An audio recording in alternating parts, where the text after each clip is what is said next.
Hey, good afternoon, everyone. We got another Cirucci team brief here today. It's December 1st, 2019. Got Johnny and George with me, and should be another great show. And we'll go right into what we were discussing before we went live, and that is the impending uh, censorship and fascism that's coming to YouTube as of December 10th. December 10th is when YouTube is changing their terms of service agreement to comply with this new what's not a new law, but that YouTube broke an FTC law called COPPA, and this law it's not intended for average people. It's a law that was created for massive corporations, and the law was along the likes that massive corporations couldn't collect personal data and they couldn't data mine information from children.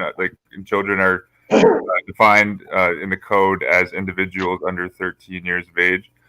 So YouTube was actually they recently paid a fine of $170 million to the FTC, the quote Federal Trade Commission.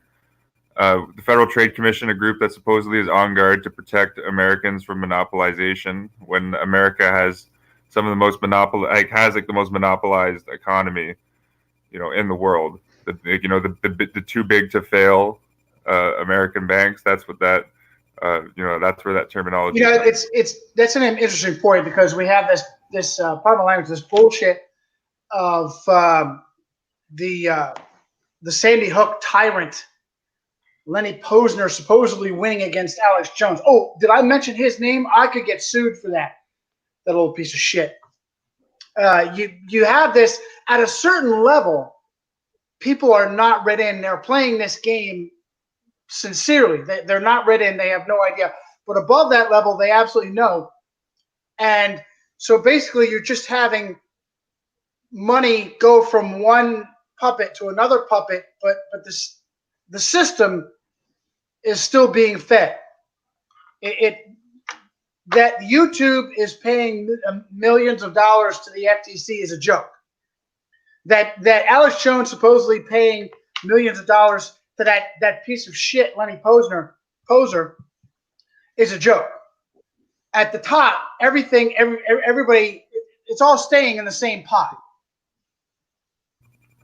Oh, absolutely, and same thing you could say with the tariffs from China. All that money is just going to the elites and their cronies who are One of my favorite in control of the U.S. government. One of my favorite topics. And George, I'm going to shut up and let you get in. But the whole idea of tariffs, okay?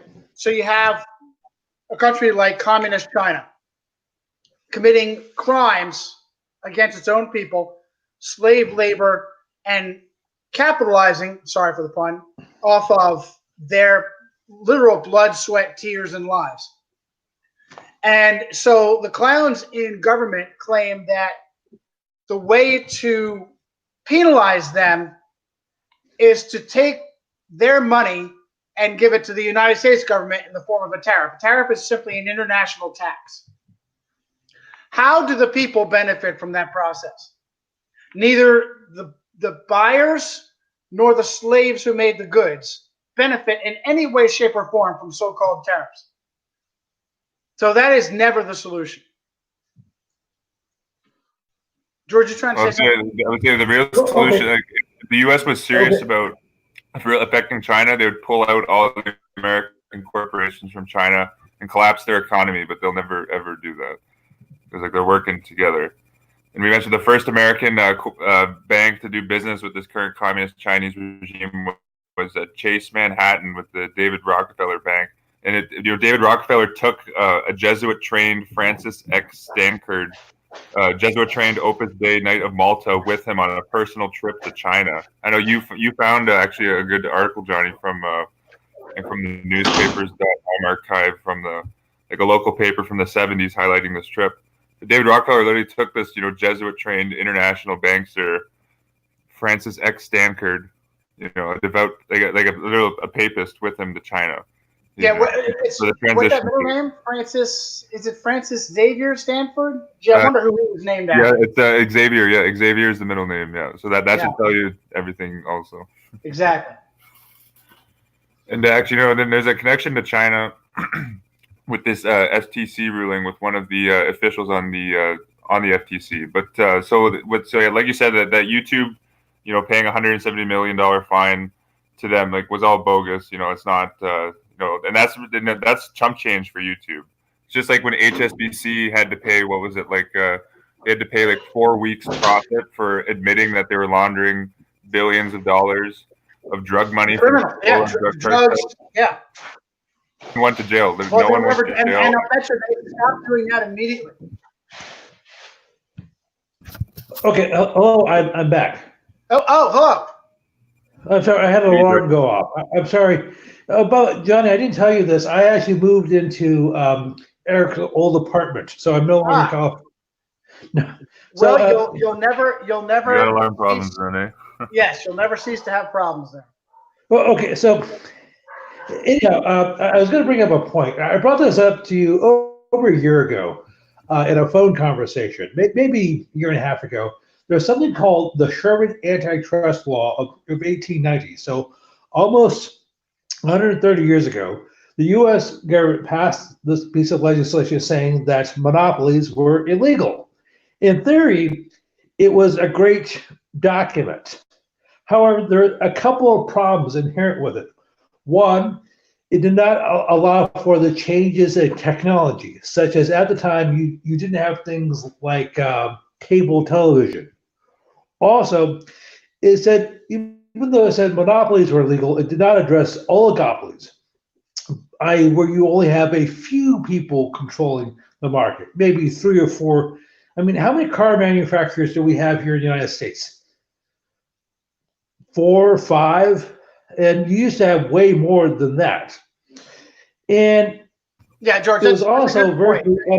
There's the system of oligarchy, that is rule of a few elite, whether it's individuals or organizations, is completely overlooked so that they can kick single individuals to the curb, often without any substance to the punitive action, just to appease the slaves.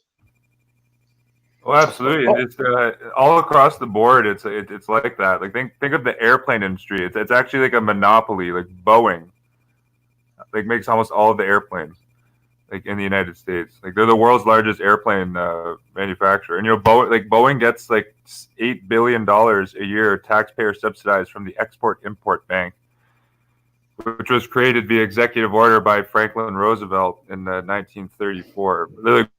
But Boeing gets billions and billions, and then on top of the Export-Import Bank subsidies, Boeing gets probably $30 billion a year in taxpayer subsidies because the U.S. government gives out annually about $230 billion to these massive monopolies, scattered throughout industries.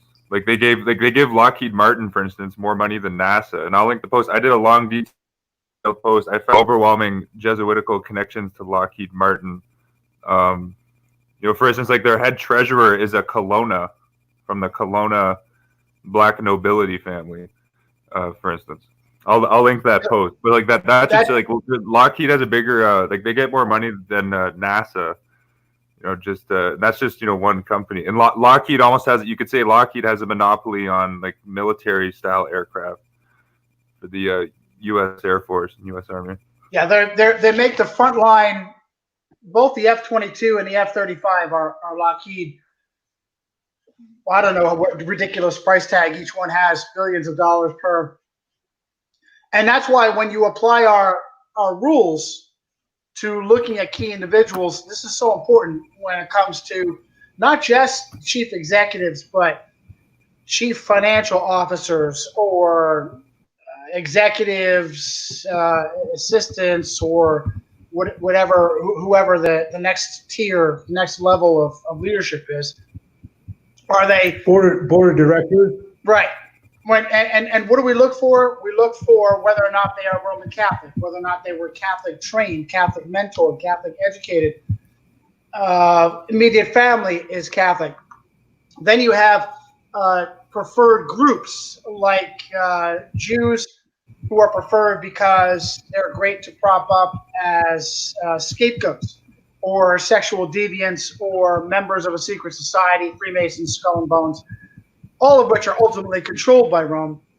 And I'll go ahead and reiterate why it is that Catholic or Jesuit education is so important, because I had either a troll or a fool give me a hard time about this not too long ago. Obviously, not everyone. I was Catholic educated. Not everyone who is Catholic or Jesuit educated. Look, the Catholic Church owns the infrastructure, certainly in a country like Ireland, where 90% of the schools are run by the Catholic Church. And these are facilities that receive taxpayer dollars, by the way. You pay for an education in Ireland, the majority of that money goes to the Catholic Church. And, as Eric mentioned recently, and I guess you re-mentioned it again in your last stream with George that I missed, how Johnson, one of the most important things that Johnson did after they blew Kennedy's brains out was sign a bill giving money to the Catholic Church for their infrastructure, for so-called education and so forth. So what a Catholic... Johnny. Yeah, and let me explain real quick, George, what a Catholic education or Jesuit education does, and then you can jump in. What a Catholic or Jesuit education does is, if you don't have a foundation, particularly a spiritual foundation that lends you towards having peace about your soul and who you are and so forth.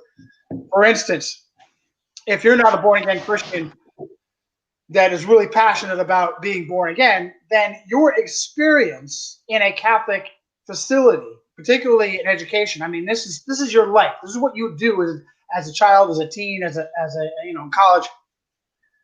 You're surrounded with priests and nuns, and some of them may rape you, or some of them may give you a nice little happy, warm experience. You will, as you go on further, without anything more substantive in your psyche, you will have a warm feeling towards the Catholic Church, whether you like it or not. And I like to use one of my favorite actors, Denzel, as an example, because he was, I think, raised Pentecostal, and yet his Pentecostal parents sent him to Jesuit fort. He will always have a warm feeling towards the priests and the nuns that trained him, the Jesuit priests and affiliate nuns who trained him at Fordham. And so something else that's important about a Catholic or Jesuit education is they are cataloging you. It's in the Jesuit oath, especially when you're being educated. They have tried by centuries of use a system of looking at individuals and saying, you know what, this guy can plug in really good here. This girl can plug in really good here. I'm telling you, they do that when you're being instructed by Jesuits. They have a meticulous system of cataloging people, personalities, and uses to the Catholic Church. Okay, so that is what a Catholic or especially a Jesuit education does. Go ahead, George. Oh, okay. A couple of things. Felipe brought this up when he was doing the streams with us, probably about a year and a half ago, maybe 2 years ago. He was talking about Starbucks, the coffee chain. One of the founders of it is Gordon Bowker, and he went to the University of San Francisco. Now, Starbucks is probably most people, just if anyone's new to our channel, the University of San Francisco is a Jesuit school that sounds secular, but it is a Jesuit school. I'm just mentioning that people aren't aware. Keep going to it. Okay, Starbucks is one of the most affluent corporations in the world. I'm not sure how many acres of land they owned in Colombia and things like that. And I don't mean to pick on Starbucks because I actually go there, much to my chagrin. But if you think about it, they started in the early 1970s, so less than 50 years ago. But they did not metastasize, so to speak, until the 1990s. They basically took over almost all your mom and pop coffee shops in the U.S. Then they went international. So just like Walmart, and I know that Eric has done at least one video on them. Eric mentioned that one of the board of directors for Walmart, for example, is Stuart Walton. I believe he is one of the grandsons of Sam Walton, the founder of Walmart. And Stuart went to Georgetown University. So what they like to do is they have these predatory corporations that take over your town. They put the other businesses. I mean, they kill the other local businesses. And Walmart, in particular, is particularly pernicious because they get almost all their stuff from Red China. One of the sales pitch for Walmart for a long time was made in the U.S. Well, they stopped making their stuff here probably at least 20 years ago. So this is part of, the Jesuits love corporations. They love taking over businesses that do provide a legitimate service, making cars, making coffee, whatever. And then they use it to basically suck the life out of other businesses.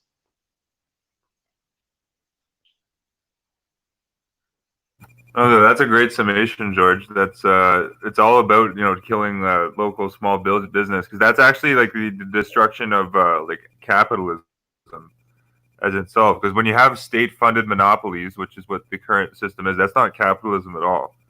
That's just like feudalism. Oh, okay. And because so that's not a free, like there's no free market entry. Like how are you supposed to compete, like you said, with Walmart, who gets all their products from China? Their economies of scale, is like uncomparable to any small business. And Sherman Skolnick, I just know he wrote a article series called "Walmart and the Red Chinese Secret Police," and he tied in how the Walmart tied into the Rockefellers and the Chinese, how like they were running mob rackets to kill American business, and to also to harvest. Skolnick mentioned they were harvesting organs from Chinese political prisoners through the Walmart distribution system, for instance. But Walmart, and it's interesting with Walmart because they're closing a lot of stores right now all across the United States. This could be we don't have to go into this. This could be like a whole show in itself because it's an interesting phenomena. I don't know if you guys have seen this, but like Walmart is closing a lot of stores and like actually turning many of them into military installations. And like many like closed Walmarts are actually being used as like immigration detention centers. And just in a hypothetical like Rex 84 FEMA military dictatorship situation, almost every Walmart is located in the almost like exact geographical center of whatever town or city they're located in. And it's odd that Walmart's closing all these facilities. I think there could be, if the U.S. government becomes full like Roman totalitarian and they start rounding people up, like putting them in these Walmarts, empty Walmarts, is a very. It's certainly possible, and certainly plausible, if not probable. And two things I want to add to that is, George, you mentioned, so this clown Sam Walton doesn't have a lot of what we call Jesuit breadcrumbs, those indicators that we say we look for, connections to the Catholic Church, Catholic education, Jesuit education, or one of their favorite puppet groups to go to. However, you can always tell these individuals by what they do with their offspring. Usually you'll have a descendant getting Jesuit education. Same thing for Getty. Was it John Paul was the original British oil magnate, and it was either his son or his grandson that went all in for his Jesuit education. The one that was born on a yacht off the coast of Italy. I don't remember, it was JP Jr., JP the Third, or Mark, or one of those Luciferians. But also, it's a great point that there's just absolutely no competing with Walmarts. There's no competing because the field is forever skewed towards slave labor, and I absolutely it's a win-win for them, Eric. They can go either direction. They could either use a decommissioned Walmart for bringing in more millions upon millions of illegal immigrants, or double it up as a concentration camp if they ever decided to use it for that. So win-win for them.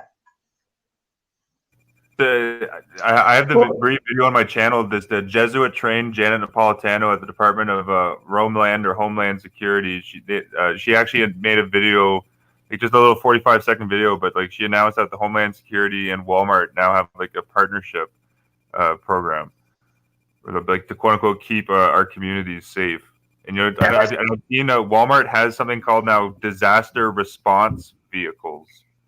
That like why would a department store have disaster response vehicle. It seems very odd to me. That's gender neutral Janet Napolitano from Santa Clara, the alma mater of the former Clinton chief of staff, Leon Panetta, who was a nobody congressman getting reelected and reelected and reelected. Another leftist Roman Catholic, pro-abortion, pro-homosexual marriage, in good standing, getting recycled in the People's Republic of Mexiconia, also known as California, until he became Barack Obama's Secretary of Defense and Director of the Catholic Intelligence Agency. George, you trying to jump in? Well, yes. Okay. And speaking of Janet Napolitano, until recently, she was, for several years, she was it, I forgot her position, but she was basically the head of the University of California. Here in California, we have two upper level. And actually, just really quickly, George, I think I did a quick video on this. Janet put this is, I guess, grandiose Jesuit theater. She actually gave a press conference where she's like, because she was being questioned on why $175 million went missing from the budget of the University of California. And she's like, oh, I don't know where it went. And she was frantically searching her debt, it was pretty pathetic. She's like, oh, I don't know where the money went, and she was turning her head and trying to avoid the question of the reporters. And okay. In the video, I analyzed how the University of California, in their comprehensive annual financial report, has something on the lines over $10 billion. And that's a whole nother discussion together, because that goes into accounting and how budgetary reports actually don't disclose the real financial. Is that the same thing as when Donald Trump announced, it was a joke, on September 10th, 2001, how lost, was it $2 trillion or $3 trillion? How many trillions of dollars? Oh, Rumsfeld, yeah, that was $2.3 trillion admitted openly. Lost $2.3 trillion. That should be a capital crime if you are the secretary, and I'm not exaggerating.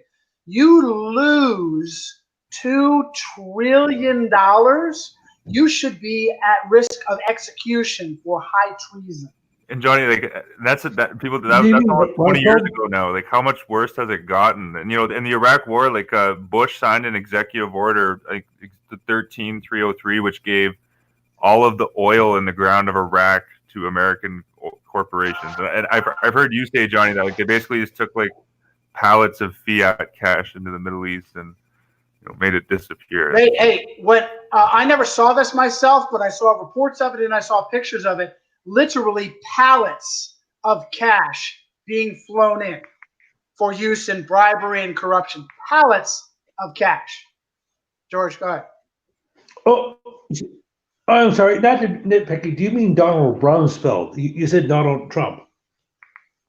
Good catch. Yes, thank you, Rumsfeld. Yes, that was the Sec of Defense in 2000. It was some kind of joke, George, on September 10th, because certainly he had no idea he was going to make an announcement that outrageous and have it wiped out by the events. He had no idea what was going to happen the next day. Thank you, Donald Rumsfeld. Yeah. Also, him and Cheney recycled from the Ford administration. Go back and look up the pictures of those two pieces of shit who worked for Ford 20 years previously. Recycle.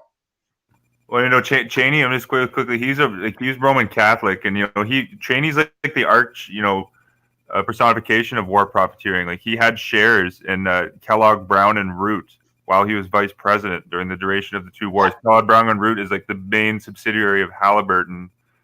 An extreme deviant who is accused by Kathy O'Brien of being involved in the Hunger Games type hunt of children, where you would murder some and catch and rape others.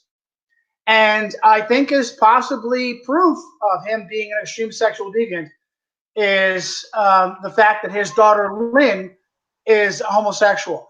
And very, very often you find that homosexuals are pushed into that lifestyle as a result of childhood trauma and sex abuse. Brandon Anderson Cooper. Oh, you bet. Oh, Vanderbilt. Nick, Yeah, he's with a his he's brother- a Vanderbilt. People know That's what right. Anderson With his Cooper. brother committing suicide.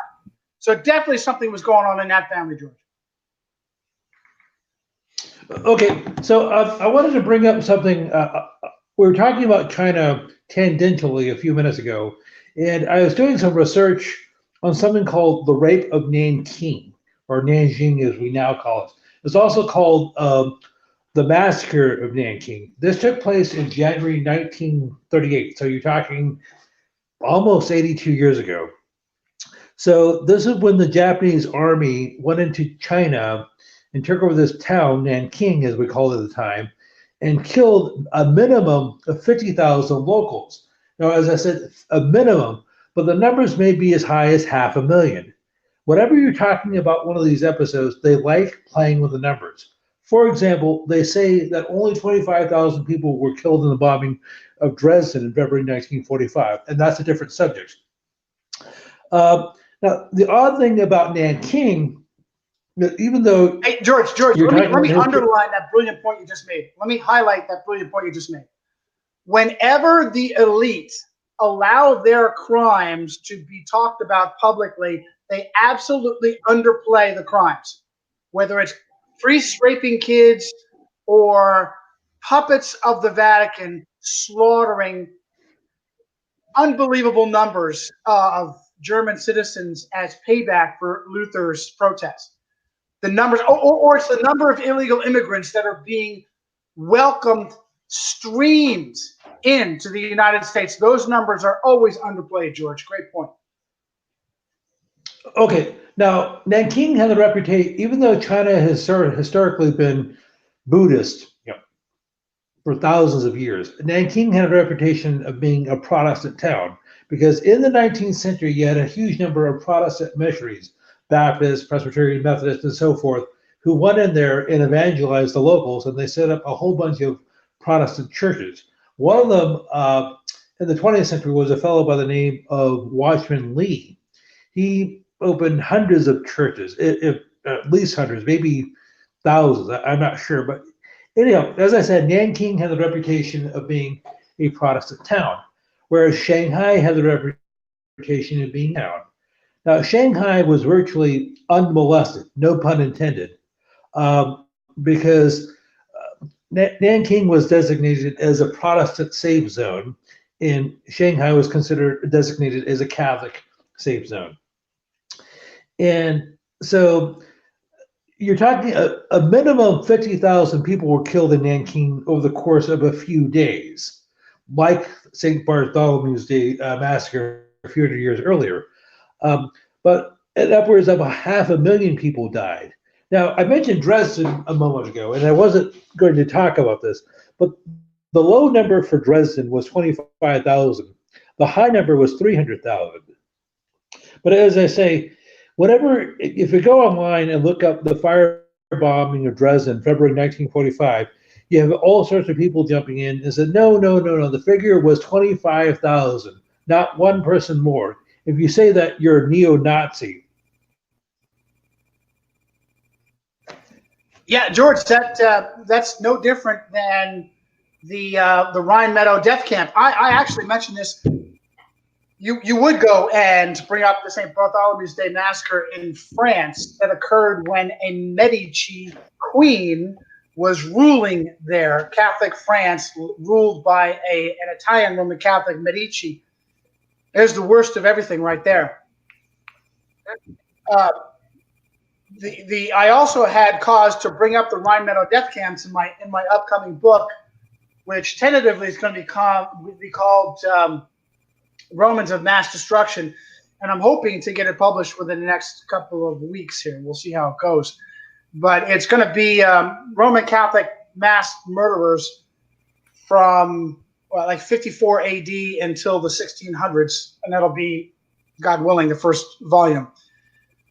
But yeah, the Rhine Meadow death camps where papal puppets, Dwight Eisenhower, starved and forced into slavery thousands of German soldiers. Thousands.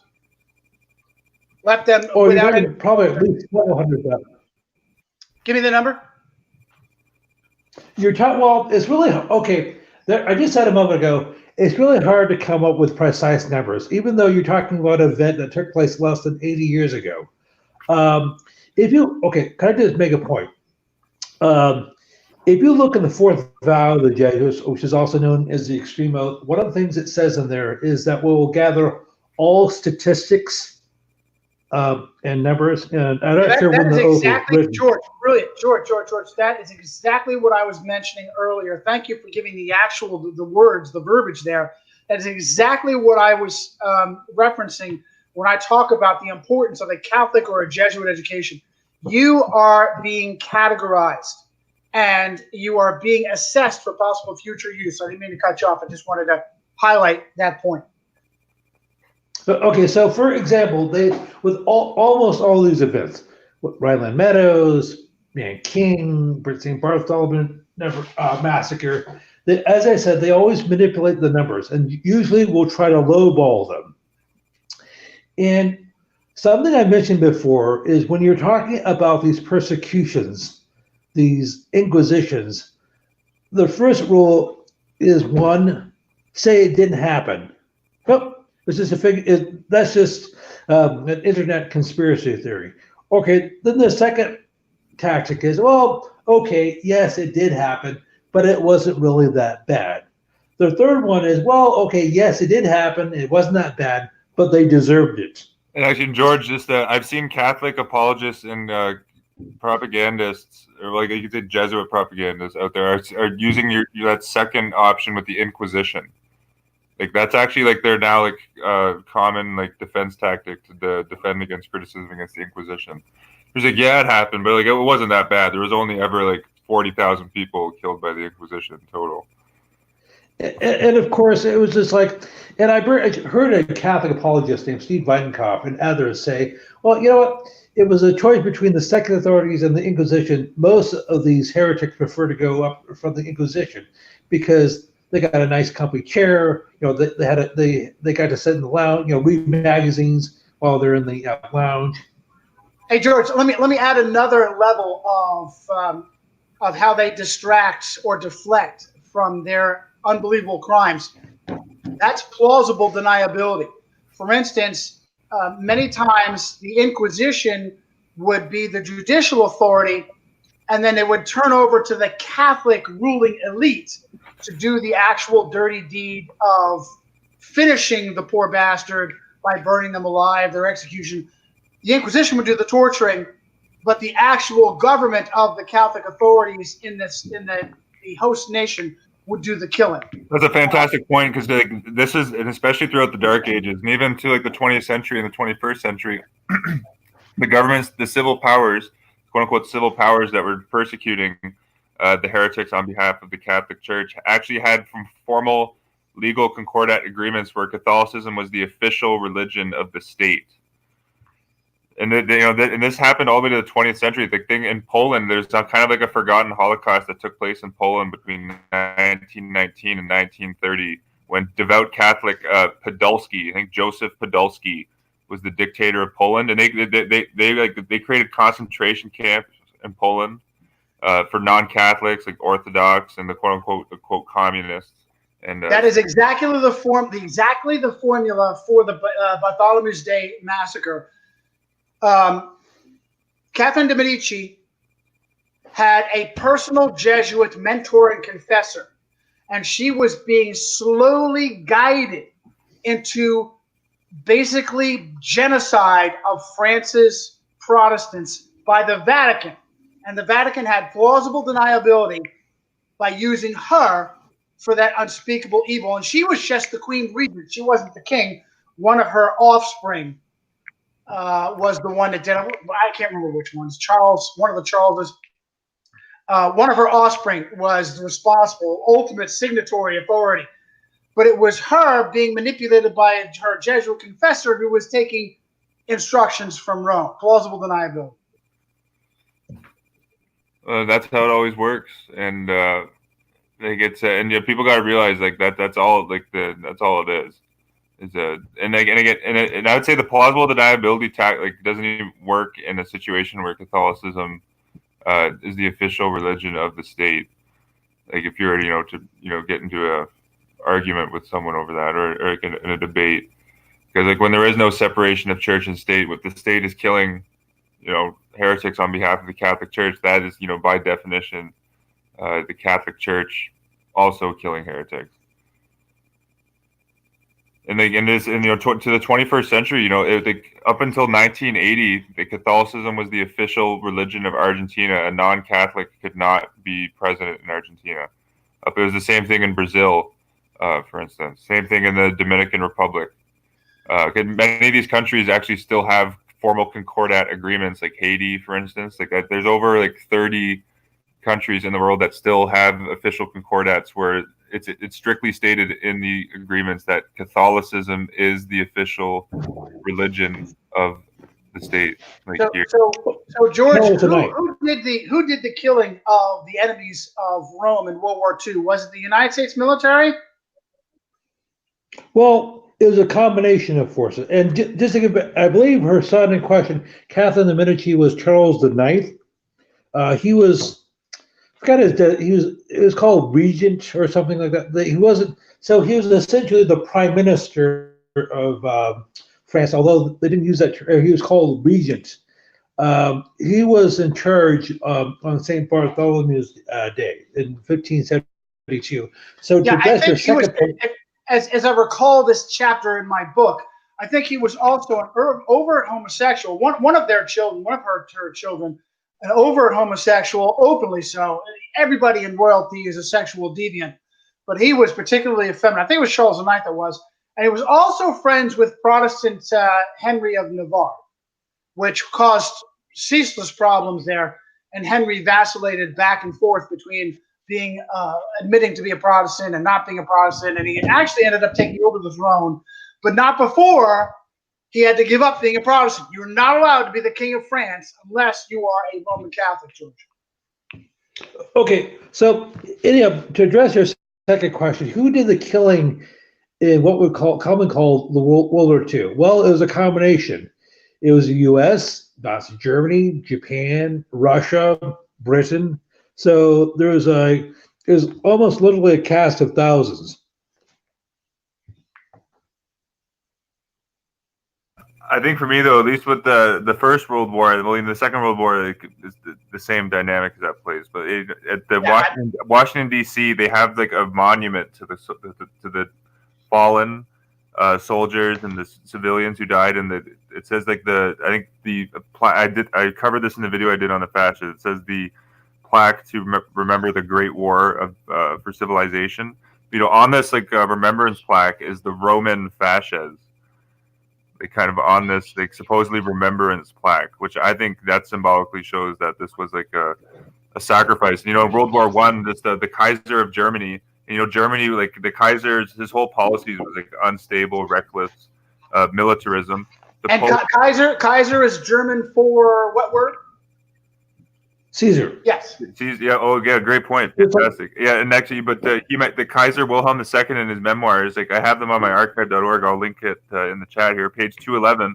He said that Pope Leo XIII told him that Germany was become the sword of the Catholic Church, and then just on the other side, the head Allied commander Ferdinand Foch was a devout Catholic, schooled by Jesuits, had a Jesuit priest as a brother, and was gifted the sword of Ignatius Loyola at Georgetown in 1921. That's the same Frenchman that should have been hung, should have been executed for ordering thousands upon thousands of Allied soldiers into suicidal runs in World War I, because the hierarchy of military leadership was not caught up with the lethality of warfare at that time. And so it was easy to order thousands upon thousands of young men to be butchered, from mustard gas to machine guns to tanks to unbelievable level of barbarism. But the point being, George, I meant to give you a softball, George, and I ended up giving you a curveball. So when Eisenhower was slaughtering Germans unbelievable crime, was having Germans be killed by the hundreds day after day from illness, from malnourishment, and from exposure because they had no shelter. Was it Eisenhower's idea, or was there somebody behind Eisenhower? Same thing for everything in warfare, particularly. Well, I would posit that I have the photo on my blog. You can see Eisenhower giving a speech at the Edmund A. Walsh building at Jesuit Georgetown. You can see Eisenhower. He was giving a speech when they unveiled the bust of the Jesuit Edmund Walsh. And I would say he's definitely the guy behind Eisenhower. Well, it looked like George got booted out of the chat here. And I linked the Kaiser's memoirs in the show notes. If I could, brother, I would go dig that bastard's remains up and desecrate them and bury them in the Rhine Meadow, the remains of the Rhine Meadow death camp. Oh, okay. One of Eisenhower's Svengalis was, I mentioned on a broadcast last year, was Alfred Cody Wiedenbach, Wiedemeyer, who was actually American. Wiedemeyer lived from 1897 to 1989. He was a general in the U.S. Army. He was part of the planning committee for the invasion of Normandy. And he's the one who came up with the idea specifically to send American troops to Omaha Beach. However, that wasn't the end of his career. Among other things, he served, Wiedemeyer served as an advisor to George C. Marshall and was the architect of the Marshall Plan and the Berlin Airlift. Also, he later served as an advisor to Chiang Kai-shek. So it was Wiedemeyer who, as I said, came up, basically was responsible for the massacre at Normandy. Yeah, but not only that, did he ever get punished? No. In the 1980s, people don't even think of that today. People don't even ask the question, was Normandy necessary? Here you had a small body of water separating England from France. You had the shores defended by none other than Erwin Rommel. You have them taking the time to build up the defenses, which means soldiers thinking tactically. Soldiers are extremely vulnerable as they're crossing water, slowly crossing water, without any cover or concealment. It was absolute suicide. No one even thinks to ask that question, was it necessary? It absolutely was not. Go ahead, finish your point. Okay, well, speaking of Normandy, June the 6th, 1944, something we've discussed before last year was the film series Why We Fight, which contained 7 movies, basically served as propaganda to galvanize the American public to support the war. One of the films that was made but was never actually released was dealt with Normandy, and it was shot actually by John Ford.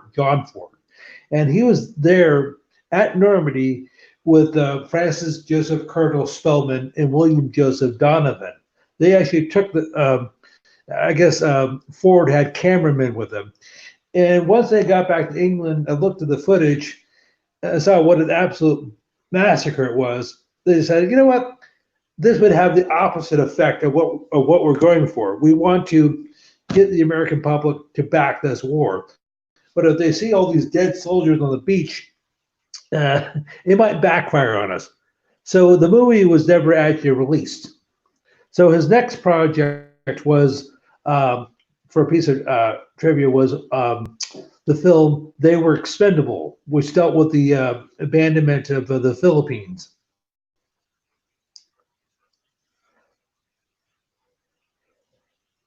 Yeah, George, that's how propaganda works, particularly papal propaganda. Okay, and of course, you had, I mentioned this to you before. Now, as you might glean, I'm a bit of a baseball fan, much to my chagrin.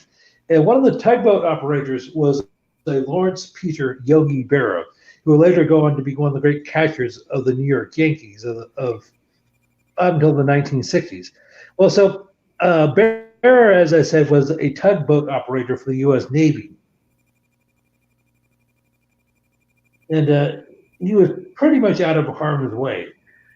Now, this is a different topic altogether.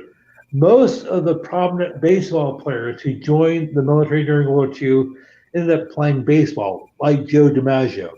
Now, Ted Williams was actually a combat pilot. But as I said, most of your big name players who joined the service were out of harm's way. Yeah, you could say the same thing for anybody of the elite. I was going to say actors. You can say the same thing for the politicians that come in and showboat their military service when in reality, people like George Bush and John Kerry. John Kerry had no intention of being caught up in combat. He went to the Navy Reserve. Who would think that you're going to, in the Navy Reserve, you have a chance of being shot at? John Kerry, the Roman Catholic skull and bonesman. Yeah, he's got his doctorate. He's got a doctorate from the Jesuits at Boston College, I believe. I think it is a doctorate. So. Yeah, he's the one that gave his Jesuit-trained speechwriter, John Favreau, not to be confused with the filmmaker, John Favreau, who I think is also Catholic, gave him to Barack Obama to feed his teleprompter, tell him what to say and do. Yeah, in fact, that Favreau, he was the valedictorian at Holy Cross, so it's pretty clear by that who's controlling John Kerry. As a matter of fact, I think Favreau is also two John Favreaus going to Hollywood. I think Favreau left politics and is going to Hollywood. Oh well, yeah, I gotta look into it. He's an interesting kind of mover and shaker behind the scenes. I should look into his background more, see if he's probably published some interesting articles. You bet. You always catch them crowing about themselves. Oh, absolutely, and that's why I found it. And actually, I'll link this memoir too. I found an interesting memoir for just Eisenhower's a key advisor to Eisenhower on strategic affairs in Germany throughout the duration of the Second World War. Was a Jesuit-trained official in the State Department, Robert D. Murphy. But his memoir is a very interesting read. He like you said, he reveals a lot of there's the obvious gaslighting in the memoir, which is predictable, but he reveals some lots of truthful things as well. But that was Jesuit trained at Marquette, Robert Daniel Murphy. He was Eisenhower's top military advisor. And just to the point about the sacrifice to the D-Day invasion in Germany, I would say Germany for both world wars, you could say was the sword of the Catholic Church. And I have this on my YouTube community page. I have the screenshot from Walter Schellenberg's memoirs.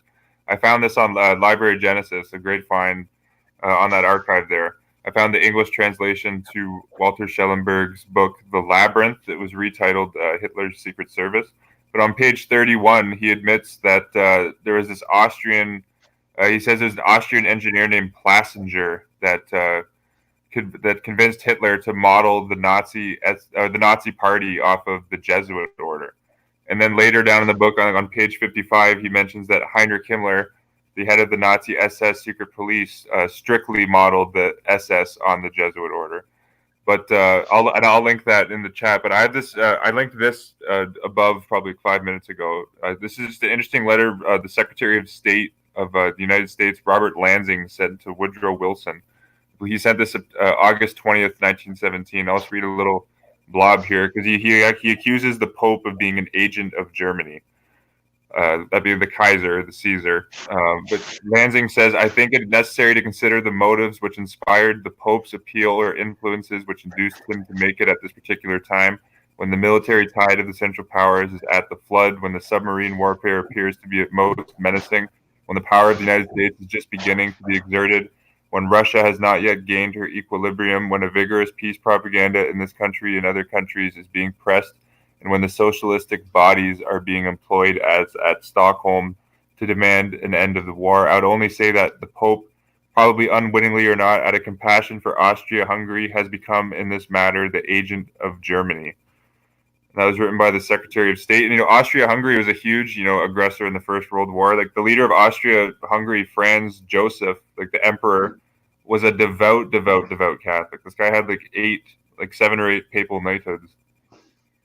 I believe he was trained by the Jesuits. Aver Manhattan refers to him as like a Caesar in the book Terror Over Yugoslavia. I mean, the emperor of Austria-Hungary during the First World War. But it's just Eric, is that the same Robert Murphy that we've talked about earlier? The one that Patton told in confidence that he wanted to drive through Berlin into Moscow to cut off the Cold War before it ever happens. And it was shortly after that Knight of Malta, William Donovan, founder of the OSS, had him murdered.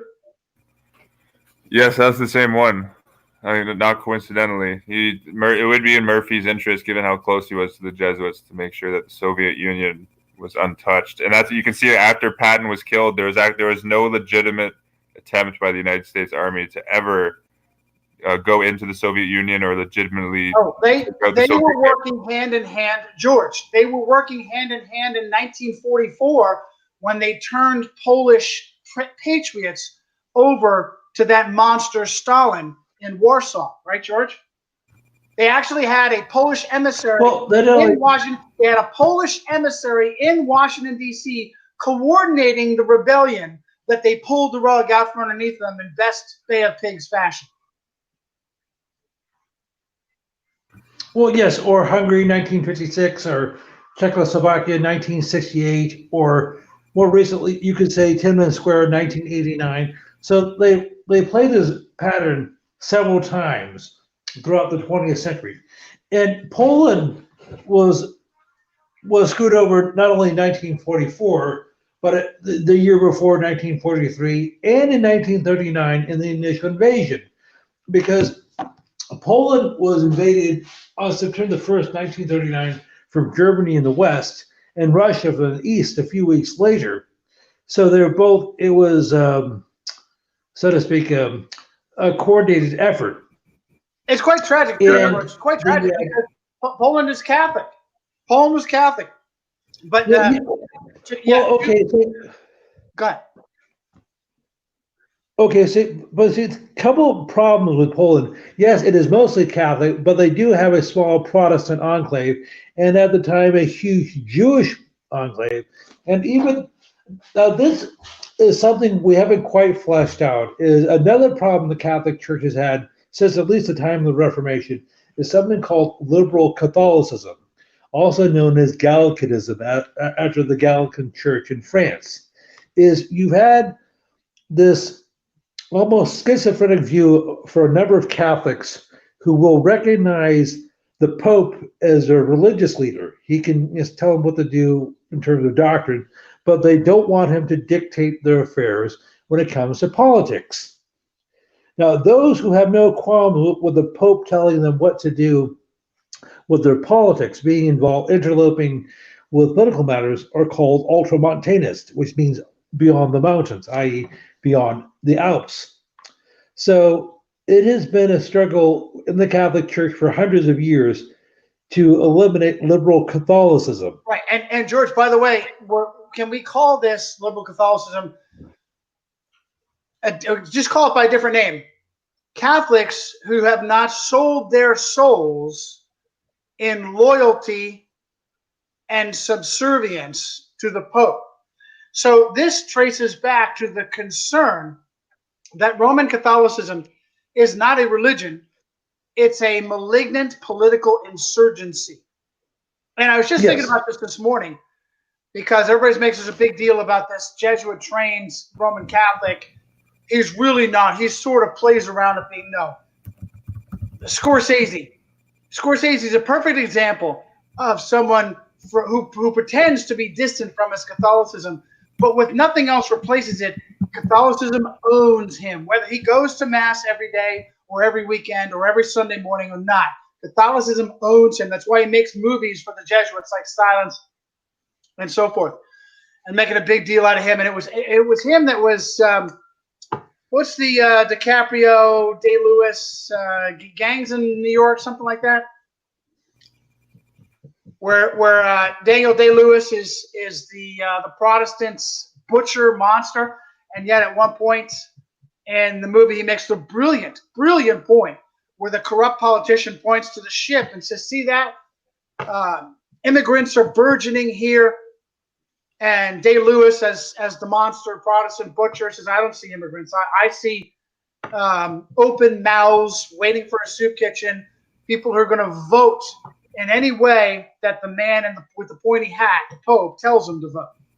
It's a brilliant scene and a brilliant dialogue. Yeah, that's what I was just reading. I saw this actually on your archive. People can see this, Johnny. Just Samuel Morse, like an American, like I would say a rightfully identified American hero, not like a Jesuit whitewashed, propped up American hero. But Samuel Morse, The Adventure of the Telegraph, he wrote 2 books warning Americans about popery back in like the 1830s, and they're both on yourarchive.org. People type in Johnny Cirucci in the archive search bar, your page will come up. But Morris actually writes about this. This was back in 1830. He was writing about the threat of the Catholic immigrants coming into America way back. No less so when we're neck deep and drowning in Catholic immigrants from south of the border. It has nothing to do with them being Hispanic and everything to do with them being Catholic. I'll tell you, I have seen nothing negative about Samuel Morse. I haven't looked at him in depth, but I've seen nothing negative. We always have to be careful. For instance, Philip Schaff, George, I know you've come across this, the great Protestant historian. Are you talking about went to a Jesuit mass when he was visiting Rome. There's all kinds of these so-called Protestant heroes that are actually nothing of the sort, George. Go ahead. Well, you see, a name that comes up, you're talking about 19th century figures, and I know you brought him up before, and I hesitate to do this, was Charles Haddon Spurgeon, the Prince of the Preachers. He lived from 1834 to 1892. And people, conservative Protestants love to venerate him, particularly those of the Calvinist. George, Spurgeon? Is this the same Spurgeon who founded his own magazine, The Sword and the Trowel, which is actually the iconography of Freemasonry? Is that the same Spurgeon? Yes. And of course, there's at least, if you do a Google image search, there's at least one picture of him with the hidden hand. So, I like Spurgeon. He wrote a number of great things and he made a number of pithy comments, but you cannot be elevated like that unless there has to be a reason for it. And as I said, it pains me to say this because I like Spurgeon. Because George, who? I don't mean to cut you off, but who else comes to mind when you're talking about this? To me, Ian Paisley of Ireland, the great Protestant that made an ass out of himself. There's video online of him. I think it was at an EU council, having to get thrown out of the council because he's shouting epithets towards the invited speaker, Pope St. John Paul II. I also have an article on Paisley telling a victim of child sex abuse to get stuffed, to piss off. This was, I think, at the Kenora Boys Home or something along the lines like that. Yeah. So Ian Paisley, his secret to success was he was at least a pedophile enabler, if not a pedophile himself. So I didn't mean to interrupt you, George, or derail you, but that just comes to mind when we're talking. He's a good. I'm saying Paisley's because I know there's a lecture. You can listen to a lecture of him on YouTube called "The Black Pope and His Murder Men," referred to the Jesuits, and he did preach. Some of the stuff I've heard from him, was good stuff, but I think he was compromised in certain ways. That's it. Compromised. Compromise is how we put it. Listen. George, I've told George this many, many times. Don't stop partnering with Eric John Phelps when I know that he's an incognito Jesuit whose job is to destroy his own information with racism and Jesuit eschatology like Zionism and futurism. There are fantastic sources of information. You have to understand they're compromised or controlled. By all means, you can't stop. Everything is controlled. Except us. Everything is. That's why nobody knows about us. That's why we sit here and have our streams. And sometimes the very streams, streams by themselves cannot get blocked by YouTube, as some of our work already has. But they're all. And of course, it's good to just to speak truth regardless. Like I know Sherman Skolnick. Like I don't think Skolnick was controlled at all, but like he would go on the Rent show to reach like a bigger audience. That is like they control all means of information. So to get your message out there, you're gonna have to. You're publishing a book. You might have to get your book published by a publisher that's published a bunch of papal propaganda books also, but that might be the only publisher at the time that's willing to publish your book. Himself, but the part of his success was the fact that he was Jewish. You probably would not have even heard of him, despite all of the great articles that he has out there, if he weren't Jewish, because it's part of the Roman plan to use Jews as scapegoats. So either positive or negative, conservative or liberal, quote unquote, right or left, you still fit into the plan somehow. And actually, and that's good. And Skolnick, the papal propagandist would say, he's just like a Jewish subversive who's trying to attack. That's why you can dismiss him because he's a Jew.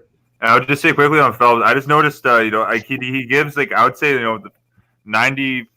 I would say maybe about 95% of what I've heard of from Phelps. I like I noticed recently he's toned down like the racial stuff compared to like his earlier broadcasts from like 2013 to like 2010 or so. But I just noticed recently he's putting out this idea that Shakespeare was Edward de Vere, which I think is a little ingenuous because Edward de Vere died in 1605 and Shakespeare was writing the quote unquote Shakespeare, who is actually Sir Francis Bacon and Tobias Matthew in a group of Jesuits, but mostly Francis Bacon. But the real Shakespeare was publishing or writing plays into like the 1620s. Bacon died in 1623 and De Vere died in 1605. But so just on like the birth, alone, it just doesn't make sense.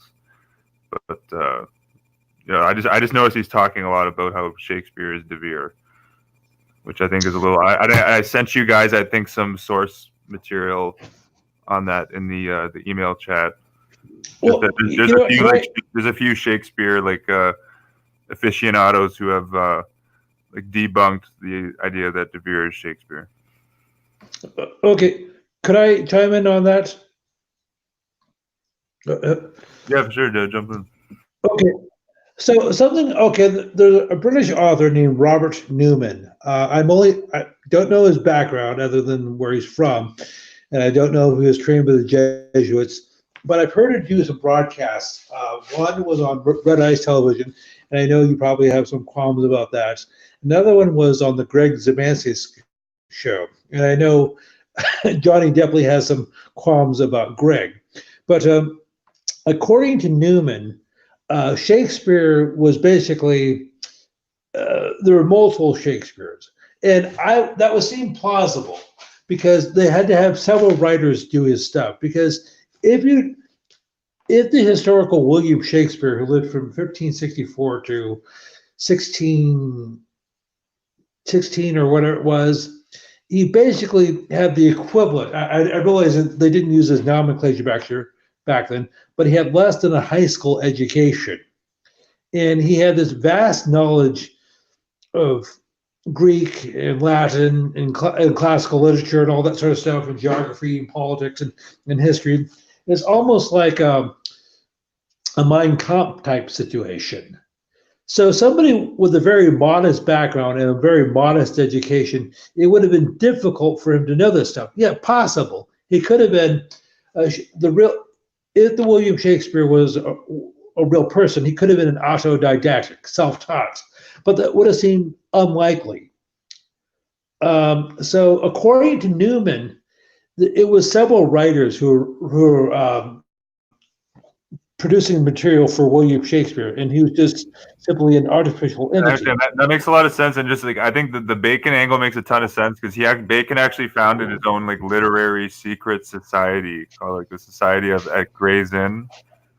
And, it was basically a secret society of Rosicrucians, Freemasons, and assumably Jesuits, because his best friend was a Jesuit. Okay. Tobias Matthew. So, and of course, they love using the Jesuits. Love using a front man, and if whenever possible, they love using a Jewish front man. So as I said, they use something that Johnny has covered and Eric John Phelps was the real author of Mein Kampf was Bernard Stumple, S.J. And it was the Jesuits who are the real authors of what is it? The Protocols of the Learned Elders of Zion, which came out in the early 20th century. Oh, definitely. Actually, In that document, if people aren't aware, just the so-called Jewish elder conspirators were like the only group that compares to us is the Jesuits. Like, they made it kind of obvious in like how they reference the Jesuits. Because if you read the Elders of Zion, you can find like the document on archive.org. Like if you control F Jesuits, they'll come up and they say that like the Jesuits are the only group that like compare to our like intellect. Blah blah blah blah. Oh, okay. And of course, something that so you had to wonder something. This is a little bit off topic. Whenever these politicians, generals, actors, whatever, entertainers publish a book, and they talk about their life, how they got into whatever they did, politics, being a general, whatever it was. Do they actually write it themselves, or do they actually have a ghostwriter and they just simply put their names on it?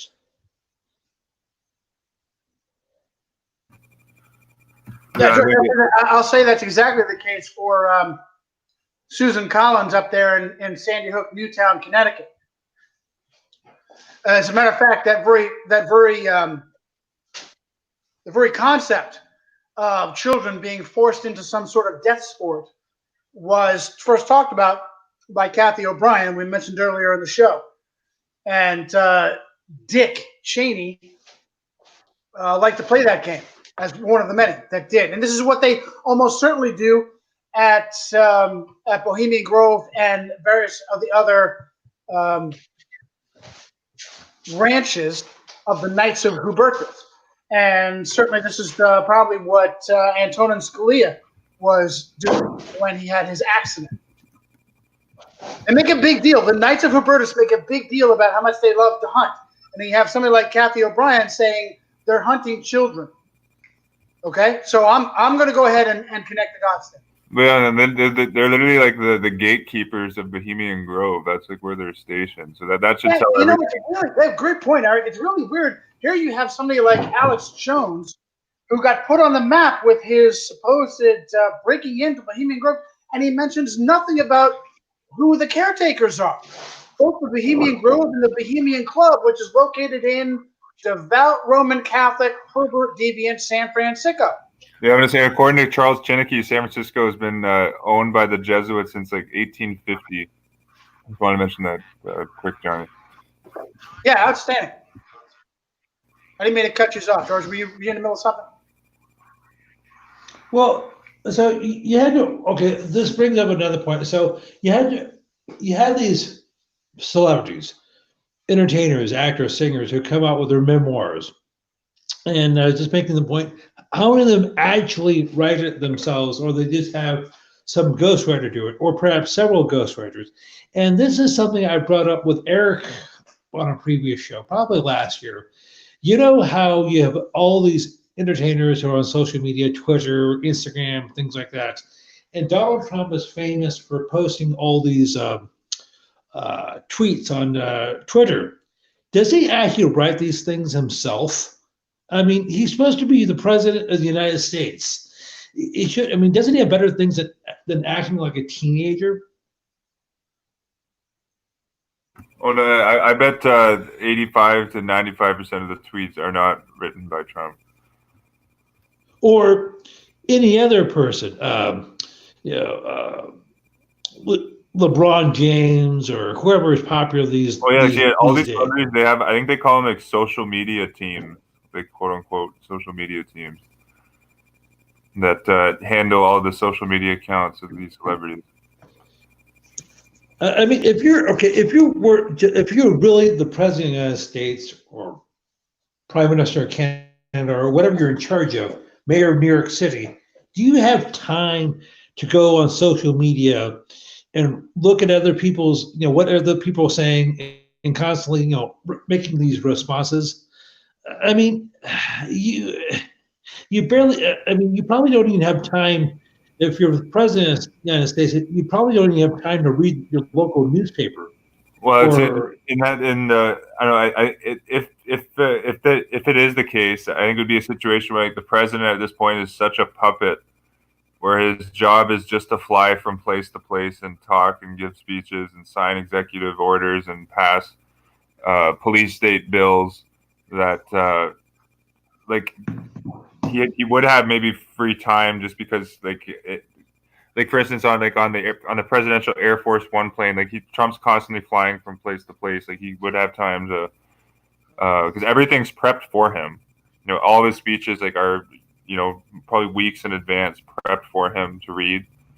Everything is done for him in advance, so he's just showing up to the podium and speaking what was told. I think that was nowhere more evidence than the presidency of Barack Obama. I'm embarrassed as I look back on how much I bought the conservatard bullshit that demonized that poor bastard who was almost certainly nothing more than a CIA product of child sex trafficking, likely victimized by his own black communist father, Frank Marshall Davis. That guy, we were just talking about it earlier in the show. That guy couldn't take a dump without a teleprompter. And I think this was really proving your point. When you get to that level, this is why I want to bitch slap every Trumpette, including my own family. How you could possibly take that clown seriously and not realize that when you get that high, when you're talking about that high a level, you're talking about an empty bag of flesh.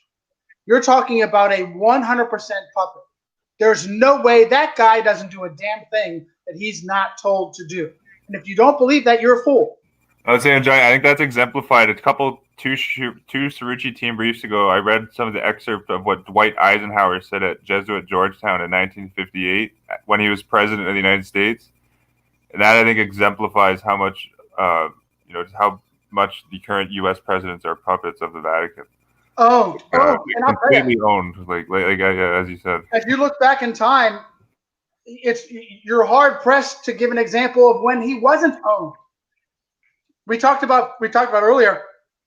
The best example you can think of is somebody like Jackson, and Jackson, unfortunately for the machine, who is a Jackson, was owned by Freemasonry. And when he decided he was too much of a man to be told what to do, they tried 2, 3, 4 times to kill him. He survived like 3 different assassination attempts, and he was one of theirs. Same thing with the astronauts. Same thing with who was the poor bastard that got burned alive because he tried to tell people that the moon landing. Come on, George, you got this. Gengard?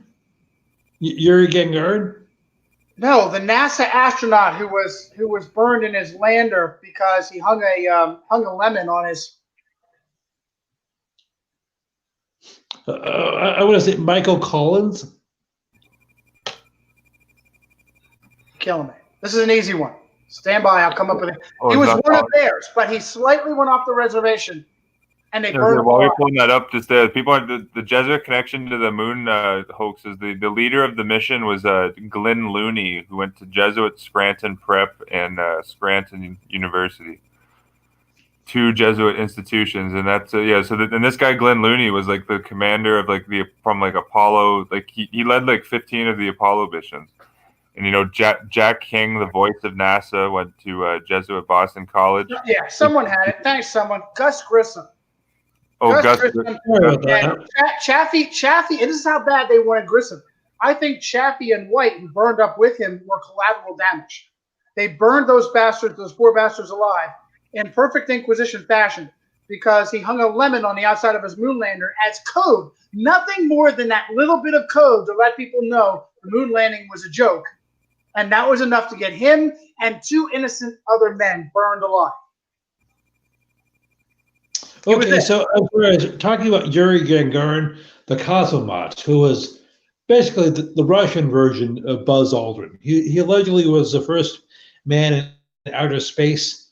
Gagarin lived from 1934 to 1968, and he was killed in a training accident. Okay. By the way, real quick, Kennedy was there. Kennedy was all theirs, totally controlled. Jesuit mentored, Roman Catholic, theirs from beginning to end. But he got a little bit ahead of himself, and he was the perfect victim. Perfect. His Catholicism was part of the reason, part of the equation as to why he was murdered, because they knew he would look back on a murdered Catholic president and make him into a superhero and say, "Oh, those poor Catholics." Yeah, it buys into all of the nonsense, you could say, church militant propaganda that, oh, there's a subversive Jewish Freemasonic subversive Jewish communist insurgency. Yeah. And and they're taking out Kennedy's our one beacon of light was taken out by the Jewish Freemasonic plot, and they think that's and they let alone that the CIA director was a Knight of Saint Gregory, Knight of Malta, and a Knight of Saint Sylvester, John McCone, super Catholic John. Perfect. Hey, George, who was the Supreme Court justice who rewrote Kennedy's PT 109 debacle into being a heroic event? How the fuck, pardon my language? Okay. I want to say. Yeah, how you Byron, get your PT boat, it's like 120 feet long. How you get your PT boat run over by a Japanese destroyer? And how many of his crew was killed and wounded? Who was the Supreme Court justice that rewrote that?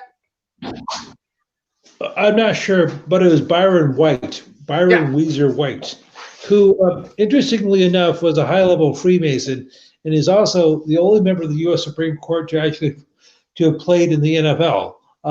White played in 1938 for the then Pittsburgh Pirates, who became the Steelers, in 1940 and 41 for the Detroit Lions. So White had a couple of bases covered, bred in circuses also, in addition to the judiciary. Yeah, so Byron White rewrote the PT 109 debacle, where he should have been court-martialed and drummed out of the service, but he was a Kennedy. Well, I wonder if he's related to the Chief Justice Edward Douglas White. He was Chief Justice when the Jesuit trained. He was Chief Justice when the Federal Reserve Act was signed, the 16th Amendment was forced onto the American people, and Jesuit asset Edward Douglas White. He was Chief Justice when there was the monumental breaking up of Standard Oil, which made John D. Rockefeller 10 times richer, and then Rockefeller was golfing with the Catholic priest, Father Lennon, when he had the Jesuit judge. Yeah, good old J.P. Lennon. Yeah, they pat each other on the back in the same way that Gerald Ford was one of the puppets on the Warren Commission. Arlen Specter was on the Warren Commission. They rewarded him with becoming senator for the People's Republic, my Commonwealth of Pennsylvania. Same thing with Gerald Ford, and then Gerald Ford returned the favor and appointed H.W. Bush the director of the Catholic Intelligence Agency. That's H.W. Bush. If Gerald Ford wasn't elected, he became president after the Nixon debacle, and that was a controlled takedown because Daniel Ellsberg, the quote unquote whistleblower who leaked the Pentagon Papers, which led to Nixon's demise. He actually I have a quote from an interview he did with Commonwealth Magazine where he says the Rand Corporation is just like the Jesuits. The Rand Corporation is the epitome of the military-industrial complex.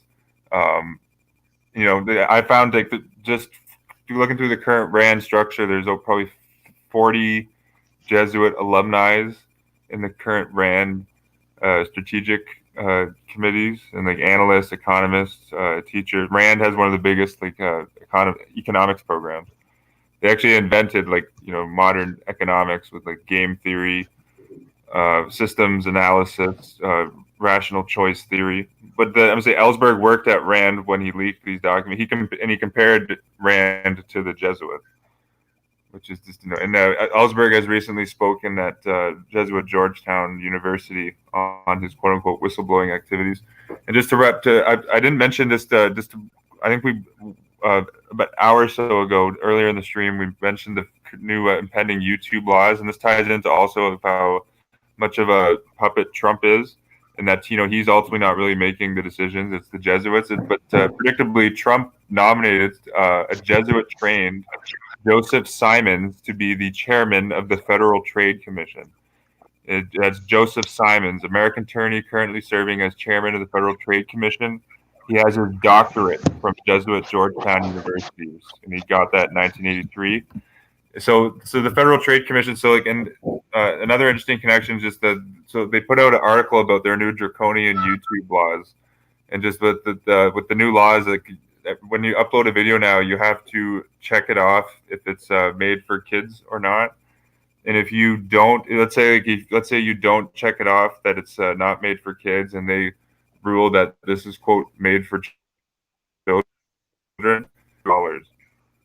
And isn't that and how easy? So you have to make the mark. You have to pay attention, and you have to go in and select that little box. And if you don't, that's the catch they can use. It's for the children. So let's just destroy and eradicate whatever is left of Johnny, to that point, it's such a mockery that this is for children, because part of this new law is that videos, so like channels that are like making videos for children, like Lego videos and stuff like that, like videos that are genuinely kid friendly.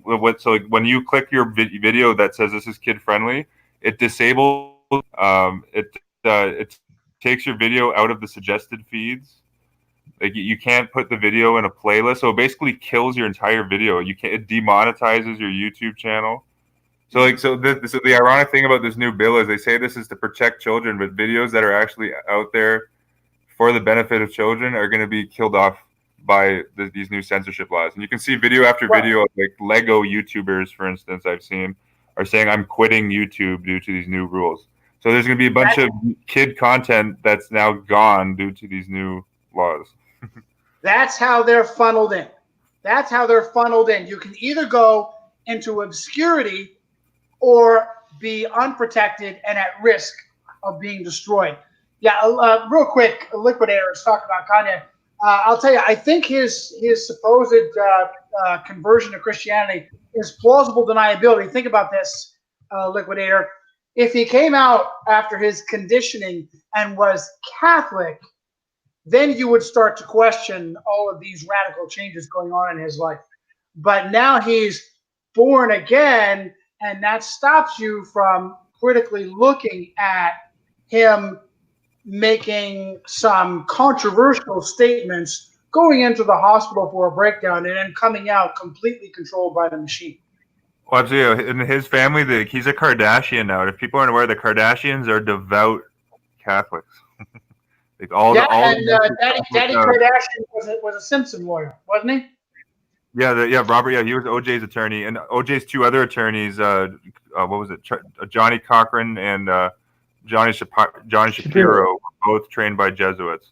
But all the Kardashians are Catholic, and I have a video way down in my feed. I found a quote of Kim Kardashian, Kanye's current wife, saying that her quote work ethic comes from her Catholic schooling. That was quoted in a Vogue magazine article. Yeah, and if there is any family that is riding the wave of sexual perversion and deviancy and lust, it is the Kardashians, that are constantly put up and promoted as objects of lust for you to disconnect your cognitive thinking, for you to disconnect your discipline and self-control. And that's a weapon. That's a weapon of manipulation, of control. I'd say it's the same game plan they did with Paris Hilton. Like, people aren't aware, Conrad Hilton of the Hilton Hotel Empire was a Knight of Columbus, devout Catholic. But Paris Hilton was, I think, like the first. I'm sure there's others, but Kim Kardashian was good friends with Paris Hilton. But both Paris Hilton and Kim Kardashian, Paris came a little before her, but they epitomized this new crazy Jesuitical phenomena of people being famous for just being famous. Kim Kardashian is famous for no reason. She's just famous because she's on TV. She has no talent. Like, she doesn't do anything positive. She's just famous because, like, oh yeah, she's. Like, it's just weird. She's just famous just because she's famous. It's kind of an incredible political theater. You could say the same thing about Lady Gaga, the Roman Catholic who you're look. Do you really have any talent whatsoever? Or you could say the same thing about her boyfriend, Bradley Cooper.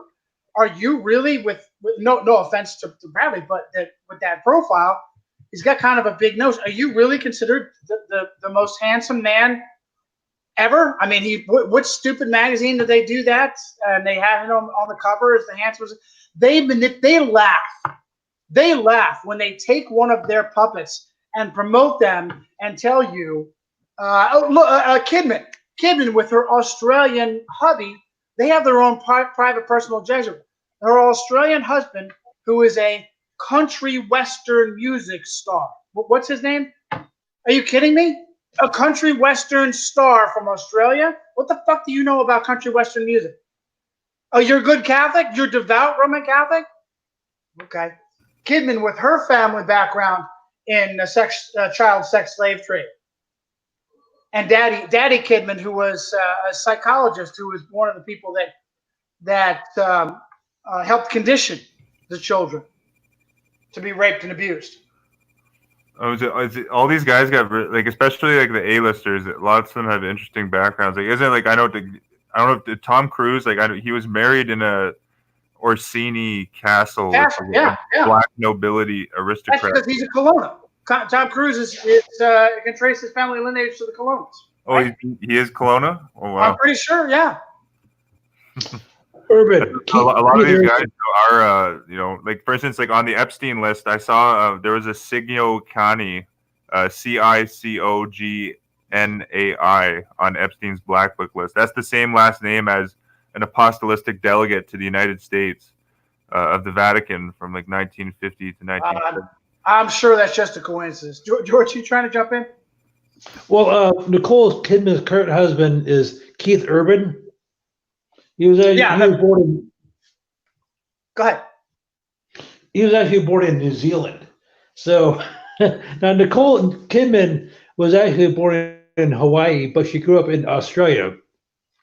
And that reminds me of something. Now, when you talk about country western music, you always think of basically American. Now, there have been a few Canadian country western stars.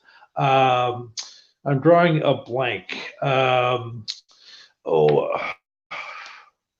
female one in the 1990s. Carrie or something. But the name is. That's not 90s. That's now. Well, not Underwood.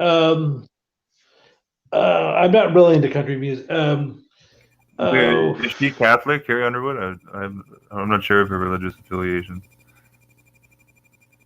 Oh, okay. Makes sense. So, she's Catholic. I'll Google that. When you're talking about country music artists, you're talking about Americans. And Shania Twain, Hank Snow. Yes. Anne Murray. There's a bunch. William. Yeah. Shania Twain's the one you think of? Yes, that's it. But anyhow, that reminds me of something. A name that has popped up on more than one occasion is, one of your topic, Donnie's popular topic is not born here. We've talked about James Cardinal Quigley, the Archbishop of Chicago. He was actually born in Canada. Yeah. Okay. But George, that's fitting into our formula of not born here. What you do is you take your agent of Romanism and you move them to another country so that they don't have any warmth towards the citizenry that they're going to betray with their Roman machinations. Oh, and that's what Quigley actually says, that when I've been to Chicago, it's true that I haven't seen any of the city yet, but I intend to. And so he's admitting in that Chicago Tribune article that he doesn't know really the layout of the city he's in. And Quigley admitted that the United States was going to rule the world when the Catholic Church would rule the world when the United States ruled the world.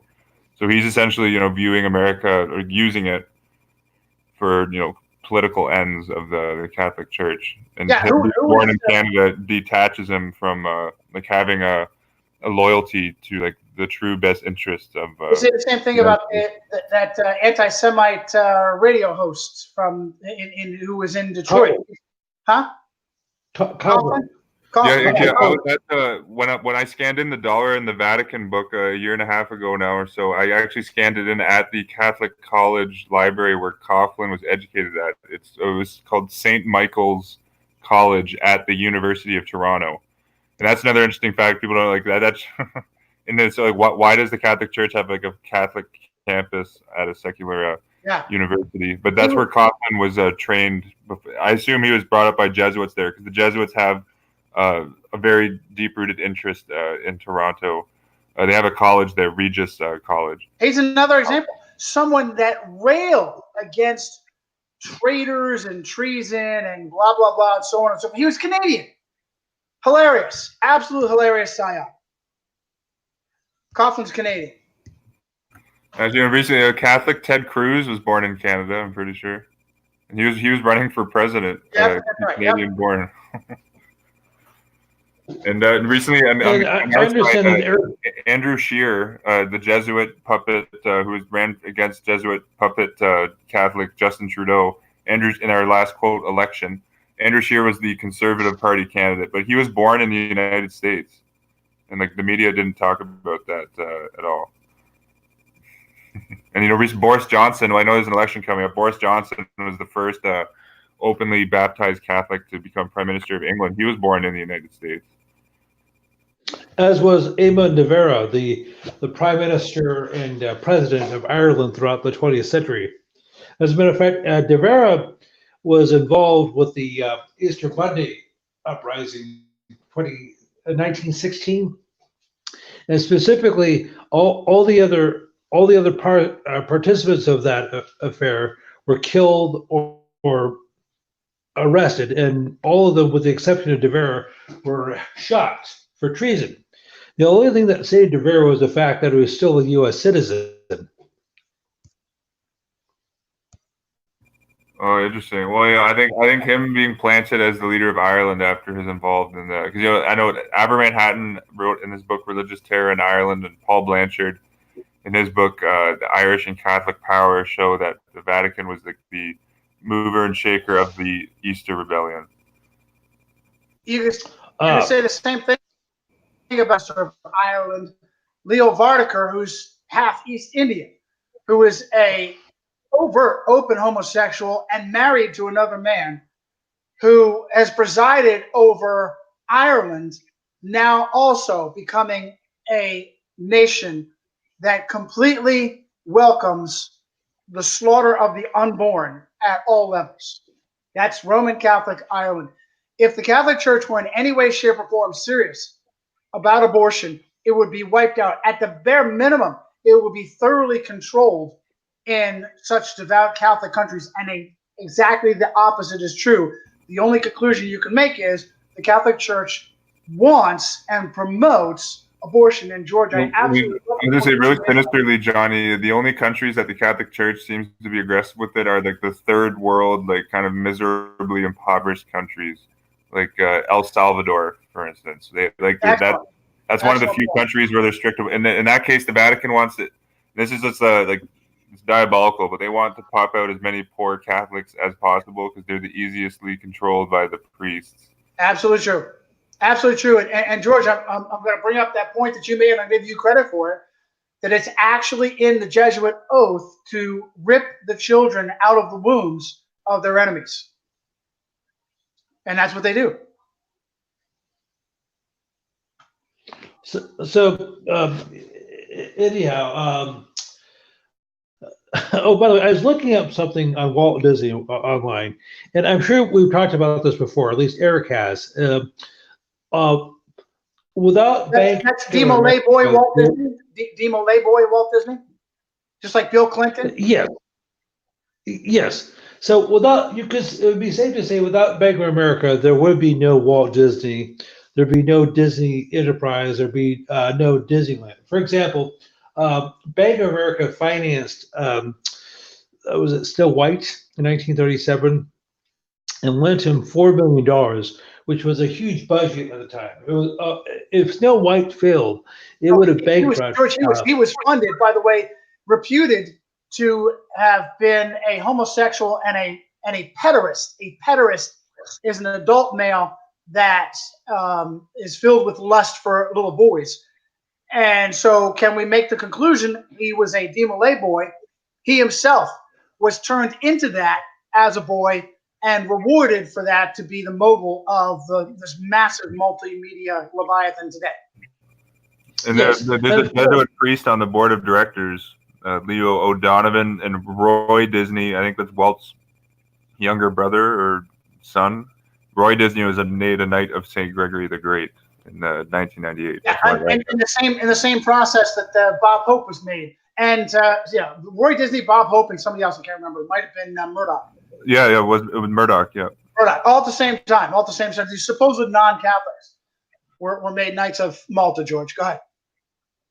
Okay, so Bank of America financed Walt Disney in the 1930s and 40s to make his films, Sleeping Beauty, Fantasia, all the big name movies. And Bank of America also financed the construction of Disneyland in Southern California in the 1950s. So basically, as I said, you could say that Bank of America was, I know this is a bad analogy, Bank of America was to Disney what DuPont was to R.G. Farben. Well, that's a great point. Who was the president of Bank of America? Knight of Malta, Pietro Amado Giannini. And just quickly, according to Der Spiegel magazine, a German magazine, he was literally used as a straw man by the Jesuits, and all of the starting capital. It was initially named the Bank of Italy. The initial capital, according to Der Spiegel, came from the Jesuits. And I just haven't mentioned that, Eric. Good catch. Nobody knows what the Bank of America used to be called in America. The Bank of America, founded in California, the People's Republic of Mexico, was previously known as the Bank of Italy. But we don't do that. We don't. In the same way that we blame Jews for banking, when in reality it was the Medicis and the Templars that created modern-day usury banking. Okay. And just for some reason, I don't know why, but the Jews are blamed for Monsanto. I don't know if you've seen this, but like the founder of Monsanto, John Francis Keeney, was a devout Catholic, like member of like Irish societies, reportedly a Knight of Malta. But like it's irrefutable that the founder of Monsanto was a Catholic. But for some reason, actually, he was a crypto Jew, because for some reason that stupidity works on people. You can throw that slur at absolutely anybody. You don't have to have any proof that there's any connection to Jewish ethnicity, religion, nothing. Just call them crypto Jew, and that'll work for people, unfortunately. Next year, there's propaganda out there that the Medicis were crypto Jews. Sure, and yeah, but it has nothing to do with how Monsanto used lawyers like Open State Clarence Thomas, devout Roman Catholic. That was just an aberration. They're really controlled by the Jews. I know it's kind of pathetic. I think it's based around. I think Catholic John Francis Keeney's wife was Jewish, and they're like, oh, the Jewish wife was he named the company after his wife. But I would just say that's kind of like a harmless thing. Evil men can fall in love also. He named the company after his wife. That's all it is. He's naming it after his loved one. He was a Roman Catholic named after the co-founder of the Jesuits, and he had a wife who was Jewish. Well, I'll tell you, if I wanted a way of success, I would choose that. And that's exactly why they do that. And that's how it works and fits. If you have any connection to Judaism, you can be used as a deflection and a distraction in just that manner. And that's why, particularly these mixed, these children that made adult offspring of mixed marriages are so heavily relied upon to be used in positions of power. Because at any moment, you can completely distract from their Catholic background and point the finger at the Jewish side. Of course, you have Jared Kushner, the husband of Donald Trump's mistress, Ivanka, and of course Eric. Jared Kushner, who the Huffington Post says secretly controls the Trump White House. And if you're not catching that, folks, George is basically saying that Donald Trump has sex with his daughter, and I agree. Well, no, I'm not saying that. He said that. not once, but twice. He said that in a View interview of the TV show The View. I think it was Whoopi Goldberg or Joe Behar said, "So Donald, what do you have in common with your daughter?" Or he said, "Do you mean besides sex?" Then I'm not sure. This was like last 15 years ago. He was when Trump was on the Howard Stern show. Stern was okay. I'll watch my language. Stern was talking about how attractive Ivanka is, and he made an anatomical reference to her. He has a wonderful. She's a wonderful piece Yeah, of. I'll say it, George. As a matter of fact, doesn't he have a Jewish background? Howard Stern. That's the same reason. Yeah, he said to Trump, "Your daughter is a piece of ass." He said, "Your daughter." Yeah. And Trump's reply was, George, what? Yeah, Yes, she is. Yep. Yes, she is. People can see a clip of I think this was back in the '90s. Ivanka was in like Paris for a fashion show or something, and she's walking along the runway, and Trump just gives like kind of like Trump like I'm just gonna be blunt with it, like Trump's eyeballing her rear end and giving a look that's kind of like, ooh, like damn, like my daughter has a fat ass. Pardon my language. But you can see it in Trump's eyes. Like he actually looks like like seduced and sexually attracted to his daughter. Again, this is an important point. Why are we saying this? Is to let people know you don't make it to that level unless you are thoroughly blackmailed and compromised. And having sex with your own daughter is a sure way to know this person is thoroughly controlled. He won't do or say anything that he's not told to.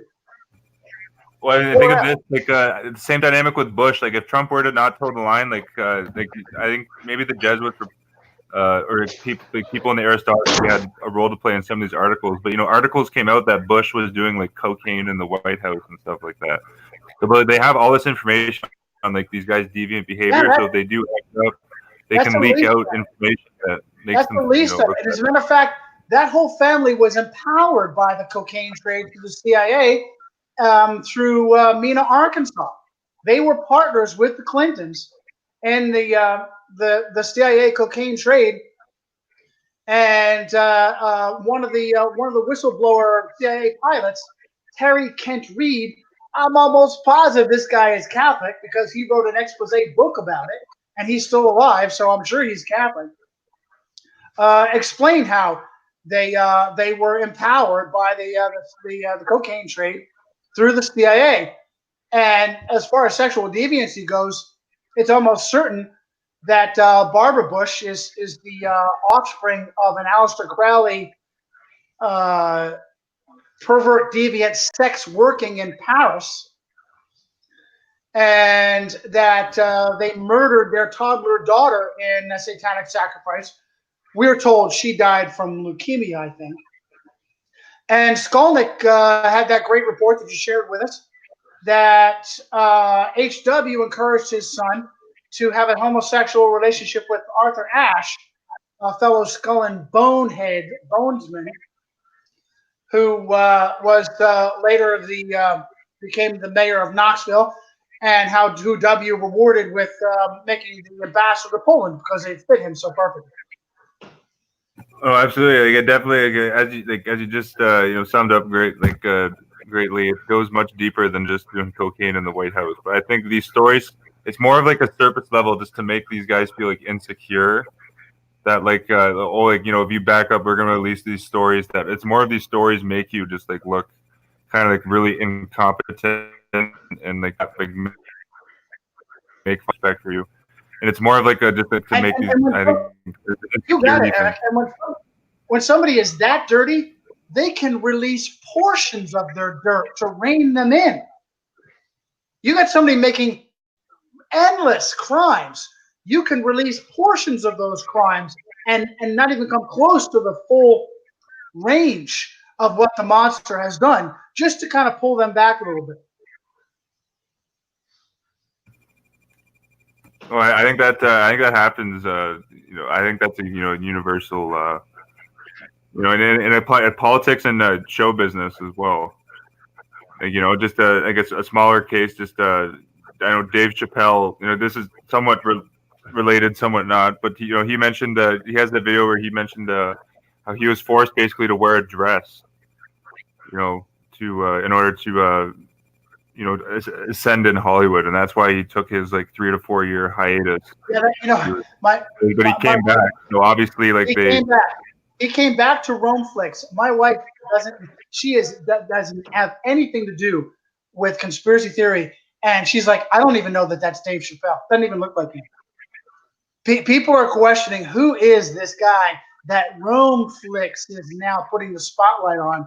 He did some great bits outing Skull and Bones and the dehumanizing of black entertainers, forcing them to wear dresses and so forth. And then he was disappeared, and then he whored himself, and suddenly he's back in the spotlight, and he's a completely different person. He did, he made some concession for sure. Yeah, he whored himself. He absolutely whored himself in order to come back because he missed the fame. And I'll acknowledge Jeremy's comment real quick on Soros.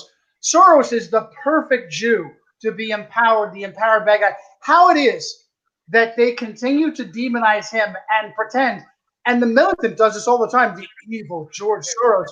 Meanwhile, George Soros wouldn't be anybody. Made his fortune, he and his family worked for the Roman Catholic Nazis, collecting the property of their kindred who were sent to concentration camps. How nobody knows this or mentions this or brings that up is just another example of Roman control and psyop. Well, he's a billionaire.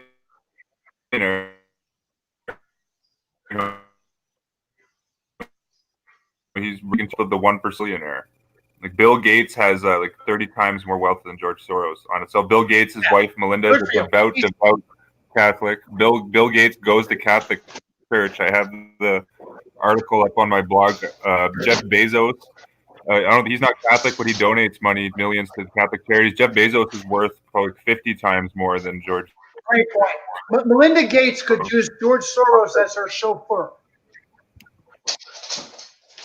Melinda Gates, absolutely, based on the net worth, she can. Yeah, Melinda Gates is worth by being Bill's husband. She's worth like 60 billion, like 50 billion. Yeah. Yeah. So I'm just pointing like Todd Ricketts, and there's many Jesuit educated billionaires like Todd Ricketts, openly trained by Jesuits, founded TD Ameritrade. He's worth like $4 or $5 billion. His son's the governor of Nebraska, and his other son's the treasurer of the Republican Party. We talk about power. That whole Ricketts family is in deep. That whole Ricketts family is in deep. And I would just say ultimately they yield more power than George Soros and his family. And the reason Soros is propped up because he's Jewish. Soros does have a large network of foundations, but in the grand scheme of things, if you compare dollar for dollar value, it's pretty insignificant in terms of billionaire standards. Obviously, George Soros has way more cash than I do, but I'm not in the 1%. It's all relevant. Or the 0.01%. I'll bet Brett Kavanaugh almost. Excuse me. Go ahead, George. Sorry, I had to step out for a second because my dogs needed attention. I'm sorry. I know most people think I'm just a hologram and I don't actually have a life outside the show, but sorry to disabuse you of that. But anyhow, as I was saying, Jews can be a good distraction, or as we like to say, patriots.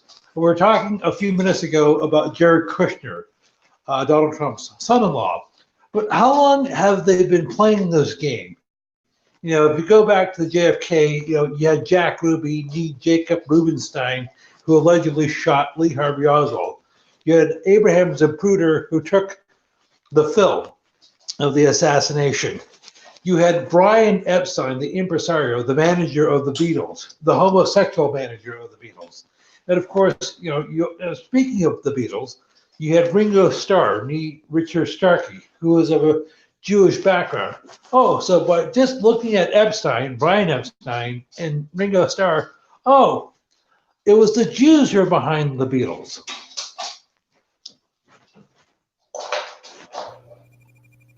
No, you would think, but then you see George Martin in the background, and Yeah, wasn't Martin George Martin, was he the initial manager, and then Epstein took over, That's right. The fifth Beatle was the original manager. and then he went to Well, okay, Sir George Martin was the engineer for the Beatles, and he was involved with them during their entire run, or ever since that, or after Epstein became their manager. Sir George Martin, or the futures of Sir George Martin, became their engineer, and Martin would work with several other bands and artists, such as Paul McCartney and Wings, Bad Company, several others. So he was a big name in the British music industry for decades. Of course, how could we forget, or at least how could Johnny and I forget, Monica Lewinsky, who was at the center of the whole Bill Clinton psyop of the 1990s. And Eric and I were talking about this last week about the recent the House Intelligence Committee hearings that was spearheaded by Adam Schiff, who has appeared at Loyola University Chicago at least once. Now, in a few days, they're supposed to be picking up the circus. Now, the House Judiciary Committee is supposed to be having hearings, and it's going to be led by Jerry Nadler, who went to law school at Fordham. And of course, Jerry Nadler is Jewish. So you have people on the right, or the people who aren't awake on the right, say, oh, why do these poor Jews keep picking on Donald Trump? Or rather, why do these obnoxious Jews keep picking on Donald Trump? Yeah, George, I think that's a great example. Shapiro, is it Robert Shapiro? That's the lawyer, the Attorney General for Pennsylvania. Oh, yeah, Josh Shapiro. Joshua Shapiro. Yeah, he went to Jesuit Georgetown, and he's Jesuit-trained Attorney General of Pennsylvania, who leaked and did nothing about the unbelievable war crime of systemic predation of Catholic clergy upon the children of Pennsylvania. Well, Eric, what was that? There's two pawns, those two frauds. There's two. Oh yeah, that was in your latest blog article or website on johnnycirucci.com. That was Lisa Madigan, Attorney General of Illinois. She was trained at Loyola, Jesuit Loyola, and then they were at the University of Chicago, and they were bloating about how unprecedented their investigation was, and how they went after the church. And the report that they made, and the zero number of arrests that followed it all. Whenever you want to bullshit the people, you file a report and you have a congressional hearing.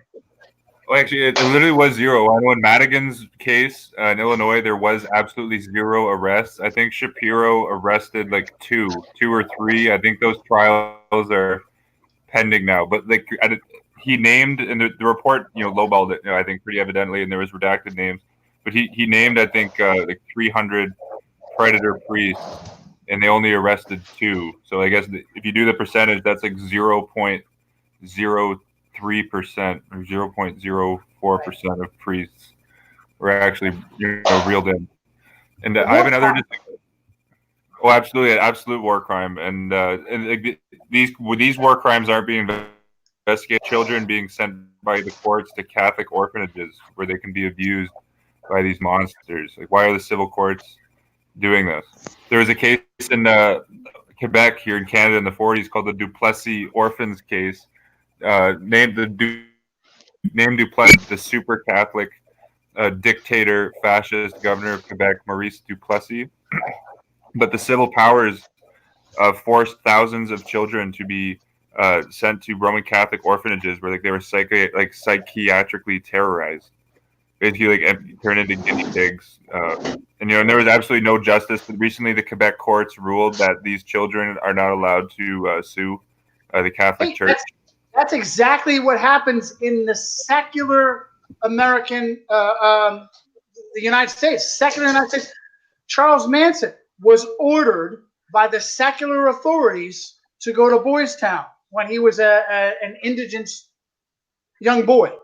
And they did something to him that caused him to run away right away. Well, and of course, I realize this is a bit off topic. The same thing happened to Babe Ruth, George Sherman Ruth Jr. He was deemed to be incorrigible, because, okay, I don't know what happened to Babe Ruth's mom, but his father, George Sr., ran a bar in Baltimore, Maryland, and he just didn't have time for young George. So George got in trouble like kids do, and I'm not defending him. So he was declared to be a ward of the George Jr., the future Babe Ruth, was declared to be a ward of the court, and he was sent to St. Mary's Industrial School for Boys, which was run by the Xaverians. Now, the Jesuits have several subsidiary orders. They have the Xaverians, the Christian Brothers, whom you're more familiar with. They also have others. The Xaverians, the Christian Brothers, I'm drawing a blank. So from basically the age of like 7 or 8 until he's 18, Babe Ruth was trained by the Jesuits. And I do mean trained. They taught him how to operate a printing press, things like that. He was also a fairly good boxer. And I realized, I know I'm going way, way off topic on this. So he basically spent his entire childhood being trained by the Jesuits. Now, fortunately, he didn't become a serial killer or a cult leader, or I know Manson didn't do those things. Jeffrey Dahmer was a different case, though, where Jeffrey. Well, unlike Babe Ruth, I think Jeffrey Dahmer, his father was trained by the Jesuits, and it was Dahmer's Jesuit trained father that took him out in the woods and encouraged him to kill animals and stuff like that. I will use that as an example to follow on. Both Eric and George are making an excellent point, and shows you just how thoroughly controlled the United States government is, because Dahmer was started in becoming a monster, probably groomed by his father, who probably abused him. Where did he go to get perfected, George? How did Jeffrey Dahmer become perfected into being a sexual deviant mass murdering killer? In the United States military. The Army? In the Army, where he actually drugged and sodomized a fellow soldier, and yet was given an honorable discharge. Quickly given an honorable discharge. I'm pretty sure his father, Lionel Dahmer, was educated by Jesuits to a professional chemist, which is interesting too, because Dahmer was doing all the chemical stuff to the victims. But it was Dahmer's father who forced him to go into the military. Controlled from beginning to end. He was prosecuted by an ordained Jesuit priest. The American government prosecuted Jeffrey Dahmer with an ordained Jesuit priest. And that's Father Gregory O'Mara. I just want to get that's the name. He's currently at Creighton. Good for you. And his useless defense attorney was also trained at Marquette. Also, I don't have the name in front of me. I should. Eric could probably pull this up, but the chief of police of Milwaukee at the time was a Roman Catholic. He went to a Catholic high school, and I realized that's really. I realize if Johnny were here now, he'd probably hit me over the head with a wet noodle since I don't have his name. So I sent both of you a link to that earlier this year. I just give you a little smack on the head, just a little smack. Oh, okay. So yeah, Eric, could you pull that up? So Rome, basically, when it came to Dahmer, was in charge from. All right, now pull it. George. What did Jeffrey Dahmer do? Okay, George. Actually, there's a George titled or subject head of this email here. Okay, so his name was Philip Areola. It looks like here. Philip Areola, okay. Arreola. Yeah, he was. Let me see. Educated. Or he was he just Catholic? Looks like he was educated at Wayne State. Graduate of the Federal Bureau of Investigation, National Academy. Actually, right here, he was chairman of the Detroit Archdiocese Catholic Appeal. Yeah, that's interesting right there. I'll link this guy's Praybook.com. Yeah, so that's a very interesting connection. He's involved with the Catholic Archdiocese. This is the top cop in the Dahmer Milwaukee Police Department, which is overseeing the Dahmer investigation. And now step back and recall, maybe one of you two can carefully look up some of these details. What a monster Jeffrey Dahmer was. A pederast. He sexually abused and assaulted boys, murdered many of cannibalized his victims, an absolute monster. And then step back and realize the Roman Catholic Church manipulated him from beginning to end, probably to the point of his being, I think he was killed. Wasn't he killed? Didn't he die in prison? Yes, a fellow inmate basically hit him over the head with a barbell or something like that. He was on Dahmer was on maximum security. He's only out in the general population. Well, he's only released from a cell for like maybe an hour or two a day to basically eat and to exercise. There's Jeff. And I guess the door to his what was supposed to be his private workout area was unsecured, and another prisoner hit him over the head with a mop, or I don't recall the exact details. Whoops. So it was like, so I guess the same guards who are working at Dahmer's prison actually transferred to the same prison where Jeffrey Epstein was working. They actually travel around. They also worked in John Gagan's prison, where Gagan was murdered. And they also worked in. My goodness! Post Epstein was Bill Clinton's Federal Bureau of Prison director throughout the entire '90s decade. So she's like an ultimate Jesuit. Yeah. Trentadue was murdered in prison. I'll get his first name in a second.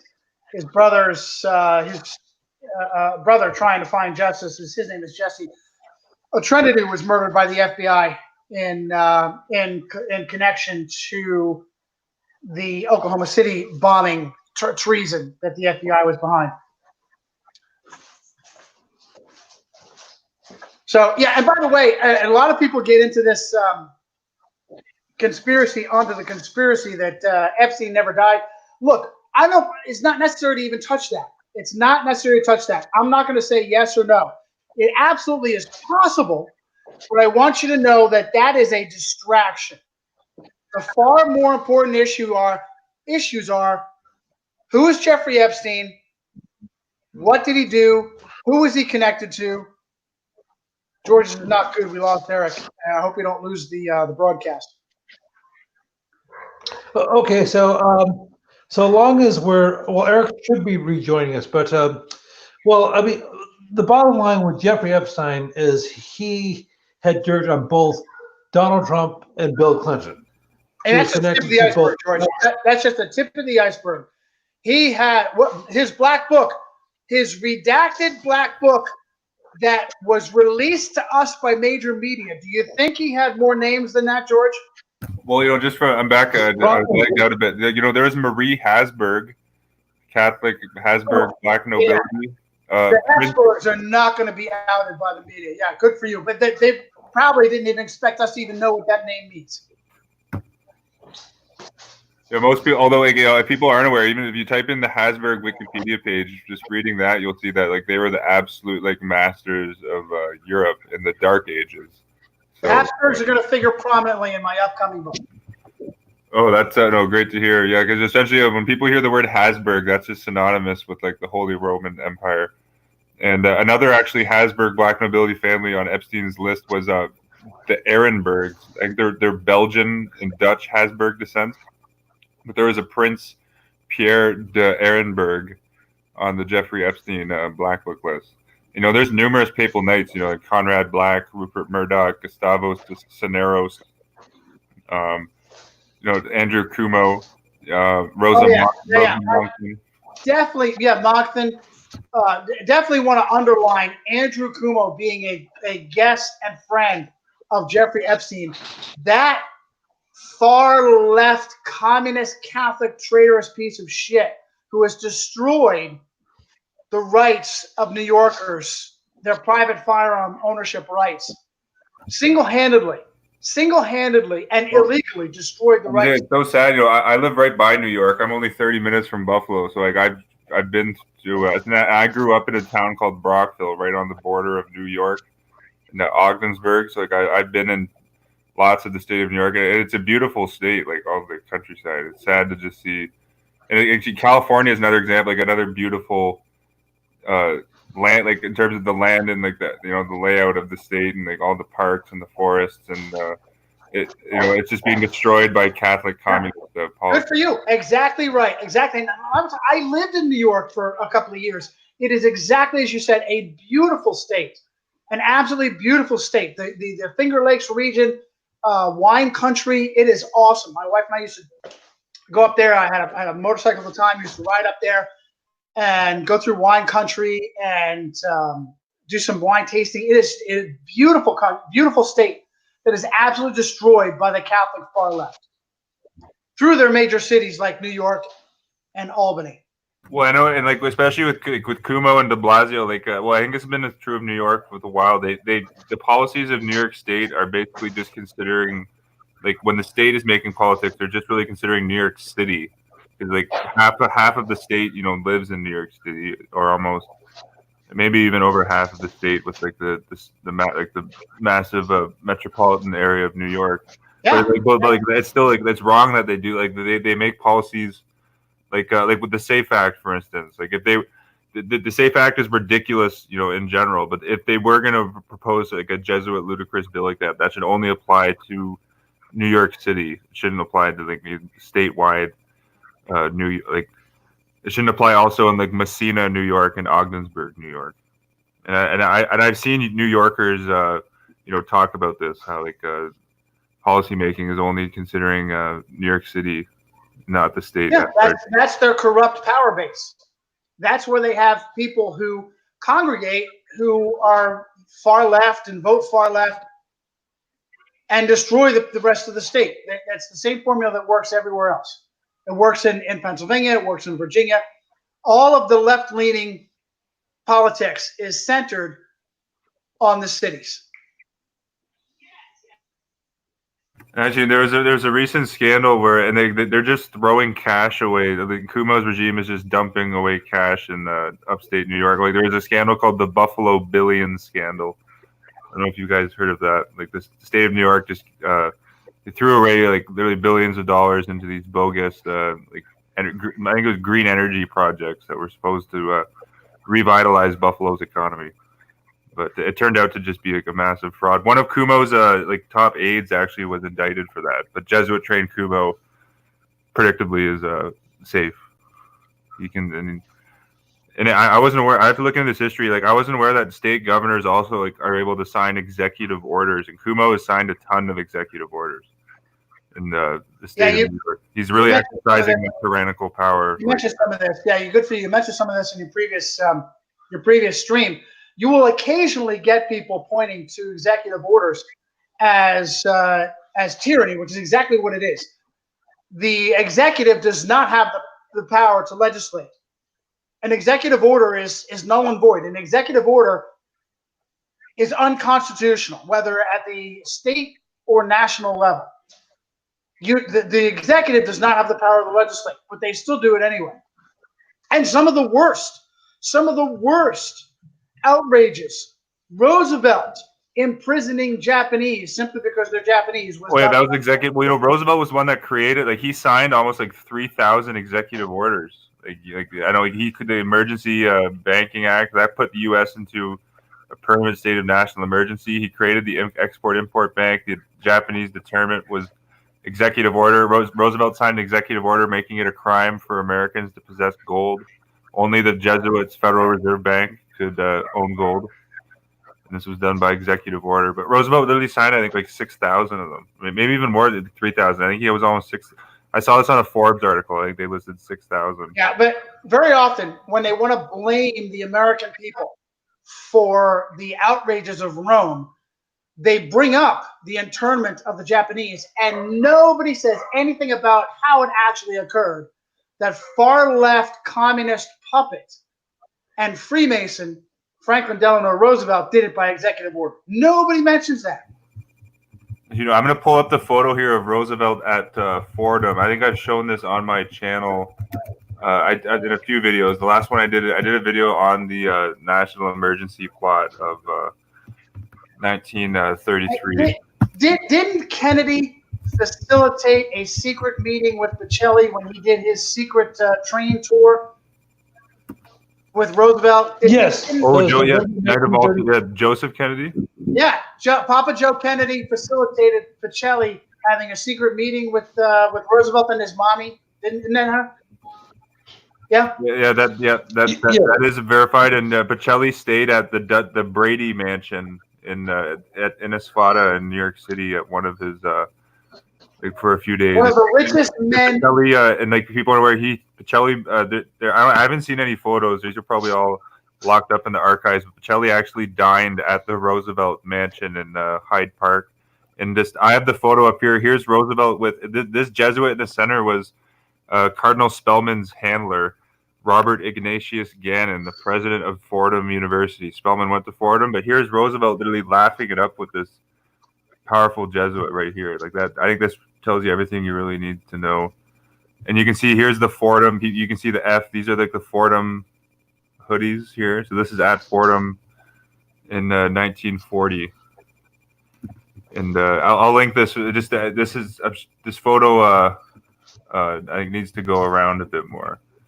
It shows. Yeah, outstanding, guys. It's been over 2 hours, and I'm gonna get going. You're gonna take off? Oh yeah, sounds good to me. I got to head into work in I think a little bit here. Yeah, so that's fine by me if we want to sign off. Is there anything you want to finish up with before we? Yeah, well, I appreciate it, man. Another fantastic. You guys did. I feel bad for missing you guys last stream. I have played that stream like 10 times over and over again. Such a great job. Trying to work on the book and hope to have it out within 2 weeks. My goal is to release it on a very special day. We'll see if I can get it done. And I'll keep you all in touch. Great job. I'm glad I made the time to do that. I hadn't planned to do this, but I'm glad I made the time to do it because it's always enjoyable and profitable when I have a chance to hang out with you guys. You guys do a fantastic job. Oh, thank you, Johnny. I appreciate it, and best of luck with the book. And just before you take off, there's one thing I wanted to just mention. Just what George was talking about. Just another great example of this is how Jesuits hide behind Jews. Was the FTC employee Kristen Cohen? She a Jew who went to Jesuit Georgetown. She issued the statement about the FTC's COPPA policy with YouTube. And her name is Kristen Cohen, a Jew who went to Georgetown. You know what? This is so important. It's such important. As we get crushed by YouTube, it directly traces back through this and this. The FTC that you have found. This is the Jesuit breadcrumbs that tell you all roads lead to Rome. Great job, Eric. George. There's one more here. There's Catherine McFarlane. She's the Director of Office of Public Affairs, and before her current position, she worked in China at the East China Institute, and she worked also at the Federal Bureau of Inquisition as a counterintelligence specialist, focusing on Soviet bloc nations.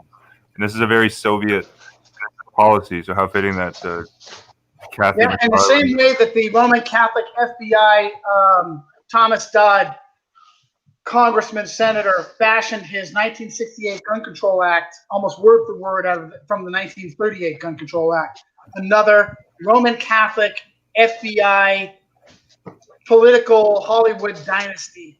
Like and his son Christopher Dodd, he was the Motion Picture Association. He was involved with Bank of America in the 2008 recession of on purposely collapsing Countrywide Financial, tanking the housing market. Countrywide Financial was headed up by Jesuit-trained Angelo Mazzillo at Fordham. So then Countrywide Financial collapsed, so Bank of America could come in and buy it up on pennies of the dollar. And we mentioned Bank of America is the Jesuits. He and his friend, homosexual Jew, Barney Frank, who was gifted the seat from the only ordained far-left Jesuit, Robert Drinan, to ever serve openly in politics, the pro-abortion far-left Jesuit who gave his seat to Barney Frank, and then Barney Frank held hands with Christopher Dodd through the housing bubble. High treason. They should have been set up for possible capital crimes. Well, Guys, good job. Okay, can I? great job. Real quick, George. Thanks for coming on today, Johnny. Absolutely, my pleasure. Thanks for bringing it. Thanks for hosting. George, real quick. Well, thank you, Johnny. If I can just share a couple things before you go. Something that Eric did, he did a stream, a month or two ago on John McShane, who is considered to be the architect of modern Washington, D.C. Among other things, he did the Lincoln Memorial, I believe, the JFK, the Kennedy Center, and he's the one who designed the pentagram or the Pentagon, which opened on September, or was it? It opened on September the 11th, Yeah, the 1941. foundation for the pentagram, designed by McShane, was laid on September 11th, 1941, just a few months before Pearl Harbor. Okay, well, the actual builder of the pentagram was Leslie Groves, who lived from 1896 to 1970. Now, Groves gave Rome plausible deniability because he ostensibly was a Protestant. His father was a Presbyterian minister, and he was of Huguenot descent. However, in addition to actually building the pentagram, he was an officer in the U.S. Army Corps of Engineers. He also was responsible for the construction of the Manhattan Project in New Mexico, the physical plant there. Now, Grove, as I said, was Protestant, but among other things, he was an order of the he was a knight of the Order of Bath, which is the same order of which, among others, Colin Powell is a member. So, Yeah. with all usual suspects. Yeah, and that Manhattan Project was loaded with Catholics and Papal Court Jews. I'm pretty sure the Order of the Bath is a British, exclusive aristocratic knighthood. It goes back to the 13th century or so. It is. All right, good job, guys. George, appreciate it.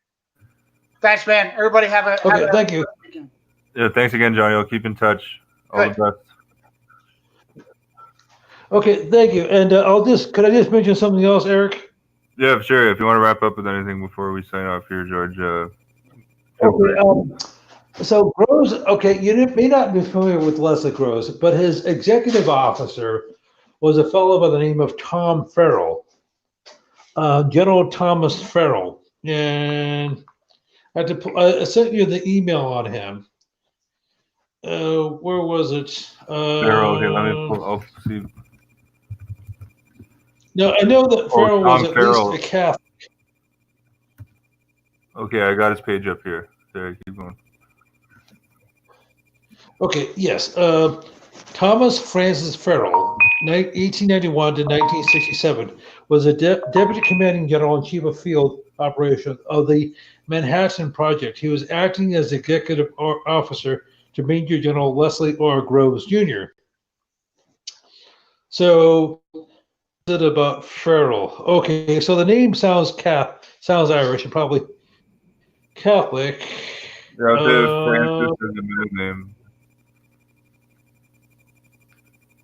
Usually, if your middle name's Francis, you're Catholic, but I don't think that's 100% definitive. But over, say 75% of it. Okay, what is it? Okay, I found something about him, about where he was buried.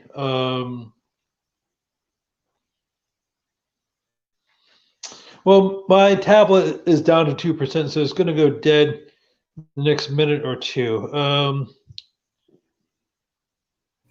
Wasn't Oppenheimer one of the Jewish scientists on the Manhattan Project? And there's in the book, The FBI and the Catholic Church by Steve Rossum, there was a Jesuit. Oh, what was his first name? His last Conway.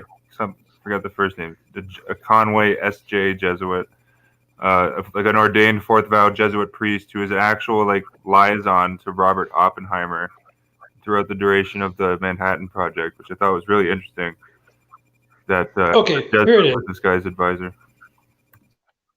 Okay, one of Farrell's son-in-laws was Paul Dominic Laxalt, who, among other things, was a very prominent Nevadan politician. He lived from 1922 to 1918. This is, vicarious. Paul Laxalt, his son-in-law, went to the University of Santa Clara where he got his undergraduate degree. So that is how Santa Clara is a Jesuit. So this guy sent his son to a Jesuit university. Very interesting. His son-in-law. Oh, son-in-law. Son-in-law. Okay, so that is how Rome got her. I mean, that's one of the ways Rome got their hooks into Farrell. So Farrell, you could say, was Rome's handler during the Manhattan Project. And you know what, Eric, I would love to continue this conversation. But my tablet is down to 1%, and I need to plug it in right now. Otherwise, it's going to die on me. So I guess I look forward to doing a show with you soon. I guess in the next week or so. Yeah, I'll keep in touch. I should be free to do another one this week or next.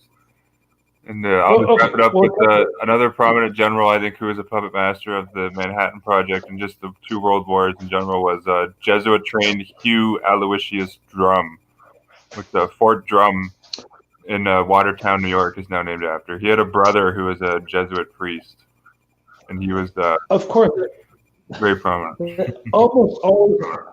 They almost always have a brother or a son who's a priest. For example, the American Civil War general William Tecumseh Sherman, his son Tom, actually ended up becoming a Jesuit. Now, granted, that wasn't his brother; that was his son. Oh yeah, that's an interesting connection there. Yeah, he was one of the key figures of the Civil War. Like you could say the genocide of the Native Americans, also. Yes. But anyhow, as I said, I would love to continue this conversation. Oh, you're the battery. Actually, just one more. Just there's a light bulb went off. The Nazi Martin Bormann's son became a Jesuit. Adolf, yes, and of course, now Martin Bormann was an apostate Protestant. He grew up evangelical or Lutheran, but he actually became Catholic during, I guess, sometime during the Nazi regime, and that was because. Almost all of your prominent Nazis were Catholic. You did have a few apostate Protestants. Well, on that note, we're gonna have to. I'm gonna have to bid you adieu. Yeah, no worries, George. Yeah, I'll see you on the next one. And all roads lead to Rome. That's a good way to finish off. Yeah, take care, George. Okay. I'll see you on the next. And thanks everyone for tuning in. All the best.